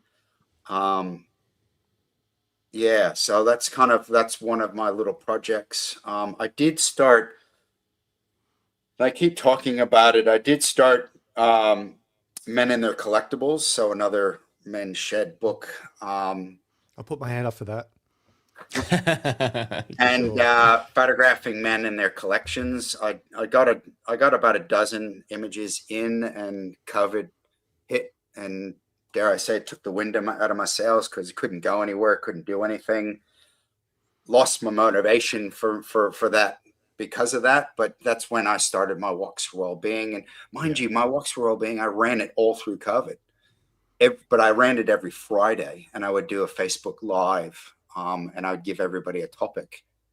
So I got people out of, being boarded up in their home, got them out at least in their backyard and in their neighborhood to photograph, and that people would share that. So,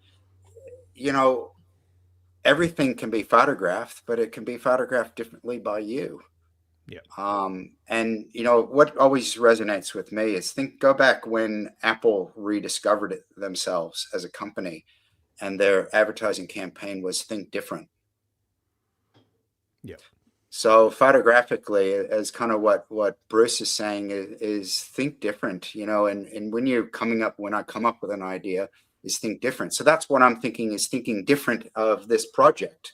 So that's kind of where I'm heading with the idea with that. I'm trying to expand John Travers and my company. We're doing quite a few advertising campaigns at the moment, trying to grow that, and getting more sports photography. So we do a lot of we do a few sports teams, and we photograph kids, and we turn them into their basketball cards. So baseball, basketball, sporting cards, so collectible cards. So we're in the throes of doing one of the local basketball teams. We just photographed 500 and something kids on Sunday. Whoa! And now we're turning all of them into basketball cards. So it's very very profitable, to say the least, and so much fun. So physical, they will end up with a physical card, or will they just get a digital file of what that would look like? They can buy what the pre-purchase is a package. So the package, if they buy, say, the $62 pack, they get a series of card-like sized cards, and then they get the 5x7 and 8x10, and then the team photo. And then we've got other packages that can. I think a lot of people usually just keep it for themselves, rather than trading it amongst their friends. But that's sort of the idea. That's sort of what we've been doing that since we've been doing this one team since 2010, so 2016. I got to get my head out of the book. 2010, 2016. So I've been in this one team for quite some time. So I'm trying to expand that part of the business. That's really cool. Very clever. Now, as we mentioned, I think we mentioned it at the top of the show. We met at BFOP last year. Yes. What has your BFOP experience been like? And for those that aren't in the know, and if you watch this channel regularly, we talk about it all the time. BFOP is the Bright Festival of Photography. It happens every year around October, November. Justin and Jim and I went last year, and Justin and I went the year before. Probably one of the greatest photography festivals, I would dare say, in the world. It's very unique. What has your experience of BFOP been like for you? Well, I've been at BFOP since day dot. So I think we're 10 years in October. And my experience is the community and the people's willingness to suck you dry for information and and then feed off of the energy of a photo shoot. Because if you haven't been on a photo shoot for me, I'm like the Energizer Bunny, or popcorn in a pot when the pot's about to explode. Because I love to teach people light and how to engage with a person in front of your camera, and to get the best possible image that you can get in that short amount of time. But for people to take their photo, walk away, and then when you're walking to your car and the workshop's over, and they just want to show you everything they just took from, even though they're shooting over your shoulder, but they just, that's, the community, getting to meet you guys, bringing in industry and people together. BFOPs, 90 odd 8%, enthusiasts. But they're enthusiasts for a reason, because they just want to learn more. They want to know more about how to use this beast of a camera in their hand. And I've had people in my workshop that only just picked up a camera. And how do I change? What's aperture and shutter speed? What are you talking about? What's ISO? Like, whoa, okay. So you're teaching to the lowest common denominator, and it's the best community ever. And I'm meeting people like I wouldn't have met Dennis Smith if it wasn't for BFOP. I wouldn't have met you guys. Bruce Moyle always flies in. I pick him up in the morning, and I'll pick him up the day before we come up to BFOP, and we get up at the crack of dawn and head up to Bright and spend 3 hours in the car nattering like a couple of old ladies, and catching up. And you'll have to keep an eye on him next time. He said earlier, when you were showing all the cool stuff in your office, he said, "Damn, I should have snooped around Craig's office when I slept on the floor before BFOP the last couple of years." Well, Bruce, in October, we'll make sure you can snoop around the studio all you like. Actually, we probably won't be here because we're moving. So, but I'll have another studio space. Yeah. You'll have a floor at least. I'll still have a floor for great. Yeah. And just to follow up on tie a knot in Bruce's comments, Bruce has said it's his favorite time of the year, hanging with Craig and heading to BFOP, and he's also not a bad Airbnb buddy too. So that's lovely. Thanks.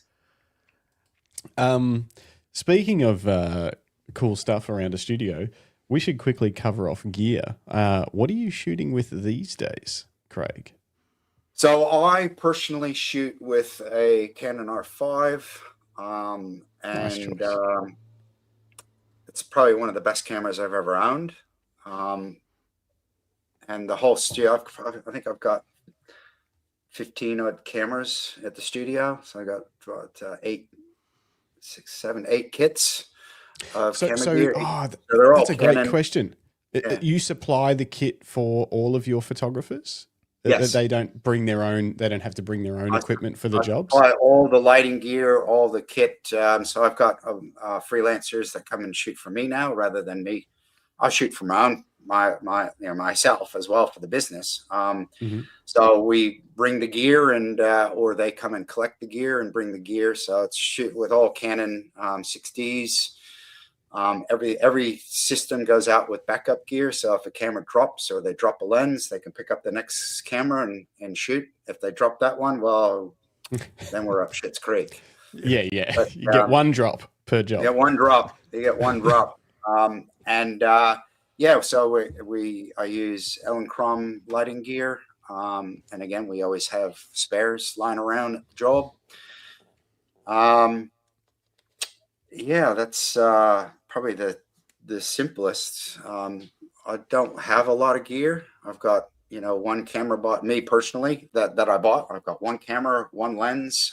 Yes, when I was shooting weddings, I always had two, and I always had big lens on this camera and a small lens on here, and it was root and toot and shooting kind of thing. What? Nice. All right. So do you have a go-to lens or focal length that if you're just shooting for yourself, it's just your favorite that you gravitate to? Look, I love it's heavy. Someday I'm gonna be like Greg, and I'm gonna get myself some small little compact Fuji camera, and then I can just stick in my pocket, and it's gonna give me exactly what I want. I always bring my R5 and my 24-70. My 24-70 2.8 that's just what I love using, and it just gives me exactly what I want, how I want it. And look, I could go through it. What I used to always teach my students, because I need to buy a lens. Why do you need to buy a lens? Oh, because I just want a lens. I'm like, yeah, but why? because I want to do this. Okay, well, do me a favor. Look at what lens you got. They'll usually have a zoom lens. Go and look in Lightroom if you're using, and look at the focal length that you shoot most of your photography at. That'll tell you what lens you're going to buy. Mm. I heard that once, and I'm like, that's actually a really good idea. So I kind of passed that on. That little nugget. Have you ever looked at yours? With this 24-70 particularly, have you ever looked at the breakdown of what you shoot? No, you know what? I have. I'm probably an all over the shop rounder. Everything. I'm every focal length. Yeah. Even ISO. It doesn't matter what ISO I'm on. I was saying the other night when I was photographing the aurora. Oh, that was an experience that I'll never forget. I photographed the aurora from ISO 52,000 all the way down to ISO 800. I just wanted to see different effects that I can get out of the aurora. Yeah, oh, that's cool. That's very cool. Get experimental. Experimental. So look, I have looked at it. I haven't really gone. I think I shoot a lot at the 35 to 24 range. Mm-hmm. That's probably more I would say my average is in that range. Yeah. I find I often am at the extremes of the focal length of a zoom lens, and I don't know. I think that speaks to the fact that I do prefer to shoot with primes, but it also speaks to the fact that I'm probably trying not to swap lenses because I'm lazy. So if I'm out on a shoot and I've got a 24-70, I'll zoom out to 24 and be like, oh, I just want to get that in the frame. And instead of swapping to my wide, I'll just take a few steps back. And and then if I want to get closer, I'll zoom into 70 and be like, oh, I'd like it a little bit tighter. But instead of swapping to the 70-200, I'll just walk forward a little bit. So I think there's, when I look at my Lightroom catalog, there's just groups of images at the ends of each zoom range, like tons at 70, tons at 24, anyway, I just think that's funny. And you brought up a really great point too. You'd walk in, like if you don't have a zoom lens and you want to get closer, just walk in closer. That's the beauty of photography. You can use your own feet, and that's walks for well-being is also you're using your own feet and you're getting some exercise and you're having some camaraderie with people who you're walking with. I see Doug Porter has popped in. Doug's been a religious visitor on my walks for well-being. Hello, Doug. Greg, I'm glad you've come out with one. You know what the experience is like, to be able to walk in. So having a versatile lens, if you can't walk in, all right, I can't walk there. I'll just zoom it to 70. Yeah. Glenn Lavender, Creative Photo Workshops, is in the chat. He's like the extreme version of me. I think he only shoots at 15 or 200. Anywhere in between is just boring. Is the word on the street. Good day, Glenn. How are you, mate? Just want to say, if anyone hasn't checked out Glenn's socials for his images, he's in India on a tour. I'm not sure if he's finished. He's in Bangladesh. And some of the environmental portraits that are coming out of Glenn's camera and out of his eye are just absolutely stunning. They are every time he goes away, but absolutely magical images. And Glenn's the sort of person who doesn't edit much. He's all about getting it right in camera. Please go check out his work on social. And I think I live very vicariously looking at Glenn's stuff, and I love the photography that he comes up with, and again crafting light and enjoying his adventures to Bangladesh and overseas. Look, I want to go one of these days, and maybe I might join him on a tour. I don't know, but it's just. This is the beauty of photography, and social media nowadays allows you to live vicariously through other people's lenses and other people's lives. And you can get caught up in saying, oh, my life is, Glenn gets to do this and Bruce gets to do that and Craig gets to do that. Well, yes, we did to do that because we choose. That's the direction that we choose to go in. And that's our adventure. You write your own adventure by how you want to perceive your photography, or go on a Glenn Lavender workshop. Do a workshop with Bruce, or do a workshop with me, or whatever. Go on my photography walks for well-being and expand your mind on seeing the world differently. Yep. Yep. Bruce Moyles found a loophole to your way to stop people from buying equipment. He says, but Mr. Wetjen, how can I fill my Lightroom catalog with 600mm 2.8 images if I don't have one yet? And that's a great point. That's a great point. In which case you should buy that lens, Bruce. So then you can see how many images you take with it when you filter by rent focal it, length. lease it. Yeah, hire it. Yeah, hire it. Borrow it off a friend. Very similar to you. I often get asked by people, especially in the Fujifilm space, who have some magical lenses, by the way. They'll say, what lens should I get next? And very similar to you, Craig. My first question is, well, what's wrong with the lens you've got now? Exactly. What are you shooting with, and how long have you had it, and how many shots? Do you know how many shots you've taken with this lens? Do you feel like you've really fully given it an opportunity to prove itself or not? But that 600 f2. Was it a 600 2.8? Yeah, do it. Gone. Do it. Go on, Bruce. Gone. Yeah. You got the budget for it? We dare you. I did the school kid voice, Bruce, because I assumed you were also taking the piss with your comment. Otherwise, I would have tried to do my Bruce voice, which I don't know what that would be. What's a Bruce voice? Not sure. Deeper, Deep, smooth, more beardy. Beardy. There's a filter. Yeah. I would always spend a lot of time when I was teaching with students, and they're always wanting to buy camera gear, and I'm like, why buy camera gear when you don't even know how to use the camera that you got in your hand? Get them.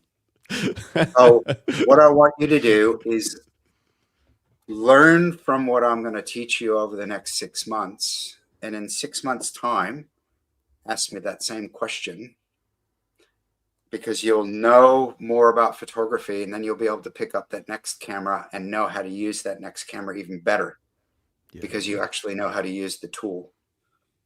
So, I guess, bringing it full circle, it's like exercising your mind. There's no such thing as a person who is not creative. Everybody's creative. It's just you're not out there exercising your creativity. And that's through photographic exploration, or if it's painting. Anybody can paint a picture. Anybody can do drawing. You just got to practice at it. And no amount of gear is going to make you better at what you do. No way. It has to come from you. It helps, and we talked about this on Monday night. I talked about this new lens I bought, which was the same focal length as my favorite lens. It's just got a faster aperture and a faster focus speed. But I've used that original 23mm Fuji lens since it came out. So it's probably been, 6 or 7 years at least before I decided to upgrade it. I think I sidetracked myself just then. No, that's all right. We always do that. We get sidetracked, don't we? I'm a total sidetracker. I'm a total go off in tangents. Yeah. Glenn Lavender says, I dare you. No better justification for buying more gear. And that is a good point. Sometimes you should just say that to people when they're like, I'm thinking of getting this lens. Go, do it. I dare you. Yeah. And then they're like, oh, it's actually a bit expensive. And you're like, yeah. Actually, Nev Clark, past guest of the show and often in the chat. I was talking to him yesterday on Messenger, and he said, I'm looking at this particular camera. I said, just do it. What's stopping you? Just go do it. You only live once. The world's on fire. Yeah, exactly. Just go and do it. Exactly. Yeah. It's crazy. Why not? Well, Absolutely. you know what I was looking at, and I think I've got to reply to the guy's message, but I might have mentioned this, but still for weeks on Facebook Marketplace, there's a Fujifilm GFX 100 full spectrum converted camera. Ooh. So it's like ready to go for infrared and like any sort of those spectrum. You've just got to buy filters for it. But I did the maths, and I don't know, compared to converting one of my Canons, I've already got tons of lenses for them, all that sort of stuff, traveling with an extra camera and an extra gear. It just, I don't know, doesn't make sense, but it was very tempting because he obviously is having trouble selling it because no one really, I think a lot of people are shy on buying a converted camera. Well, because for it feels like thousands it's of already been dollars. broken. Kind In a of, way, yeah. broken from what the designer intended it for. Yeah, exactly. Someone's going to mess with the inside, so there's always a risk. The Fujifilm factory didn't do that. Someone had that done. Nev says he's buying a Q3. you talked him into it. Way to go, Nev. Really appreciate the encouragement. Life is short, and maybe for us older guys, let's just do this. I'm going to drive 400 Ks and get the Q3. Nice. Sorry, Nev. I was hoping that one day I would get across there. Like, we were trying to plan a trip to drive over to WA, and I was hoping that might happen in time for you to try my Q3 out, which someone else has still got. Actually, I need to get that back. So sorry that I couldn't help you to let you try before you buy, but it's an amazing camera, and the firmware update, as Dennis can attest to, the firmware update did greatly improve the autofocus and stuff. So yeah, you'll love it. The image quality is epic. Yeah. Dennis says, mate, you will not regret that choice. Yeah. I don't think you'll regret it. You've worked hard, Nev. Nev has worked his ass off over the last 18 months to build up his photography, not only his skill set, but also his business acumen around running a photography business, making money off how he sees the light and captures the light. And that should be applauded. And the best way to applaud that is with GAS, which is gear acquisition syndrome. Lean into it, Nev. You've earned it. That's for sure. That's my view anyway. Yeah, exactly. Yeah, you can drive 4,000 Ks, Nev, and try mine out. That's totally fine. Well, yeah. Let's do that. If you leave now, you might get here by this time next week. We'll have you on the show. Yeah. Everyone at some point during their photographic career should make the mistake of buying a Leica. Yeah. And then I think you realize how good they are, and then the camera enabler podcast. Yeah. Oh, what is that? What is that? It's a Leica. Leica Flex, does it say? What does it say? Leica Flex. Yep. Wow. So. Sorry, Leica. Craig, I misheard you earlier. Wow. I'm pretty sure you said you only have one camera. Just got one camera and one lens, plus all these other cameras. Plus all the other stuff that's on my shelf. They don't count as cameras. I've got a whole camera collection all sitting up here. We can do a box brownie if you like. We could do. I got a camera that's made out of Bakelite. Oh wow! What? Oh, I'm coming to your place. Yeah, do a YouTube video on that.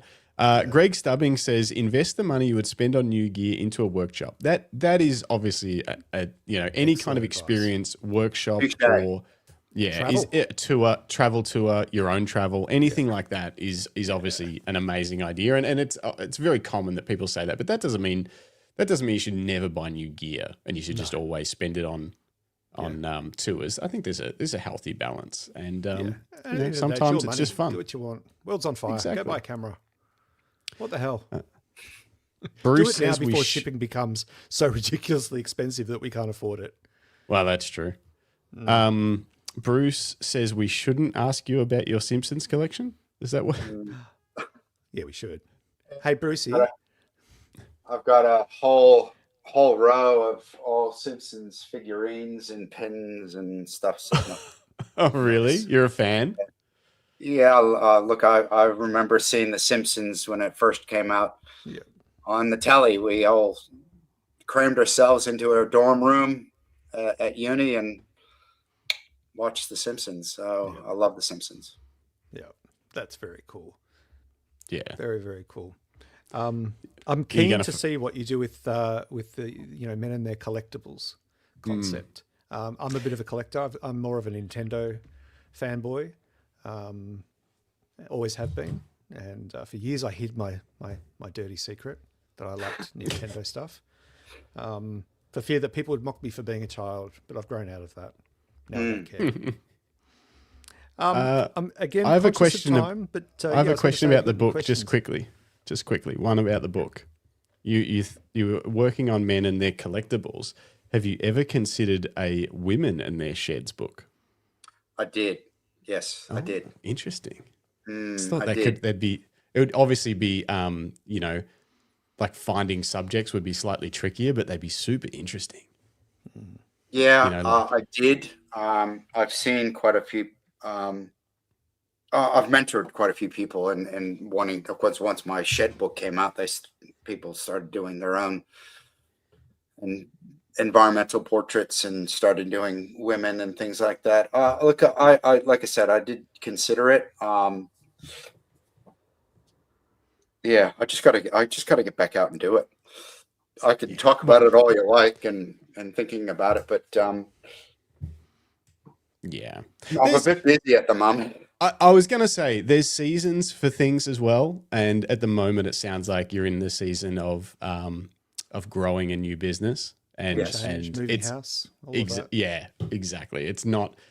I think I'm a big believer in one of those things that you can't do everything all at once. You can't give your attention to everything all at once. Yeah. And, you know, sometimes things just have to take a back seat. While everything else is going well and you're putting your energy into another like huge project. Look, I think that business. Go on, Craig. Go, Greg. No, go, Greg. No, I was just going to say, I think it's fair to say also that, you know, you went down the path that wasn't that you were excluding a particular group and community. It was that, you know, you yourself were experiencing some mental health challenges. You yourself were trying to identify what it means to be a man in Australia with going through mental health issues. And so the book, naturally, you gravitated to it because you were looking for answers for yourself as well. Absolutely. That's 100% correct. And look, you know, men are, let's just face it, men are typical, and they shouldn't be typical of holding back their feelings and communicating. Women have no problem communicating and getting together and you know, having that little morning tea together, but men will just retreat.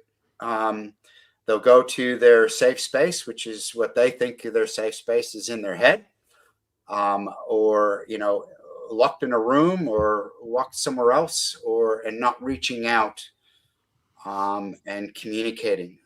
Men are definitely struggle with the communication front, and you know, my phone is always on. If you call me at 3 a.m., I'll probably answer. I'll say, yeah, okay, what can I do for you? But, you know, my phone's always there for you to ring. And, you know, I've had some troubling times even of late that, you know, and then I need to reach out. So I reach out and I make that phone call to a friend and saying, look, I just needed to chat because I'm taking my head somewhere where I don't want it to be. So I have the chat, get it out, and then I move on. Yep. So it's men, unfortunately, have the innate ability of isolating themselves. Yeah. Yep. Well said. Very poignant. Very well said. And I think it's quite possibly a good place to wrap on that point. But I do want to maybe, Justin, if you can ask your zombie apocalypse question, but maybe we can add the twist of if you could choose if from your collection. Well, I mean, yeah, I guess so. I figure so. You're obviously, we usually ask everyone what their zombie apocalypse camera would be. It sounds like yours would be the R5 with the 24-70. But is there anything else in your collection that you would grab in the event? One camera, one lens of a zombie apocalypse, or maybe to photograph the potentially real, potentially fake moon landing? If you had to have one, if you had to just pick one camera and one lens because weight, that's beautiful. Weight is critical in that lunar lander. What would you grab?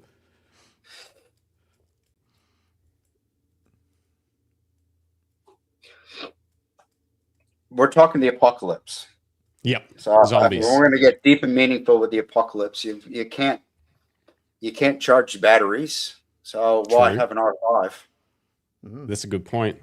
I don't have an R5 at all, but go on. Why have a camera that relies on batteries? So look, to be honest, I keep gravitating to the thought process of owning a Hasselblad again and having a Hasselblad film camera with an 80mm lens. Nice. I am obsessed with the square format. I do a lot of square format in my when I do my walks of well-being, even though I'm shooting with my R5, my square format, my crop. Yep. There's just something about the square format. Maybe it's from my early days of my childhood with shooting Hasselblad cameras. There's just something about a Hasselblad camera. And no, I don't have a Hasselblad.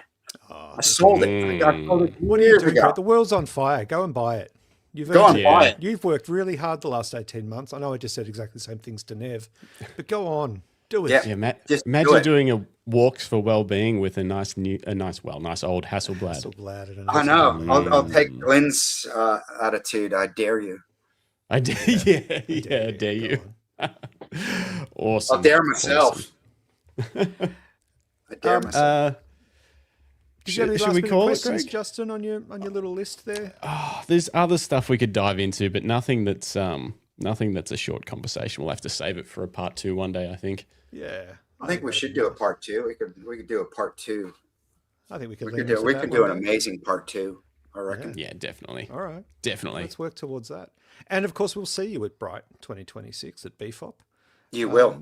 We're looking forward to catching up with you then and spending whatever time we can eke out of a busy schedule. But look, I think it's fair to say, Craig, that your story and your storytelling is compelling.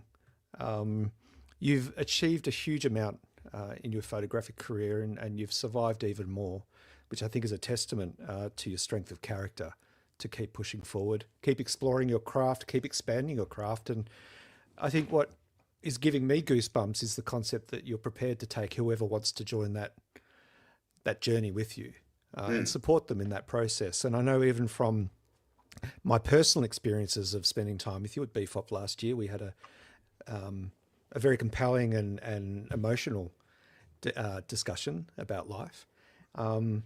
You've certainly got a knack for being present, not just for your craft, but for people as well. And I think full credit to you for developing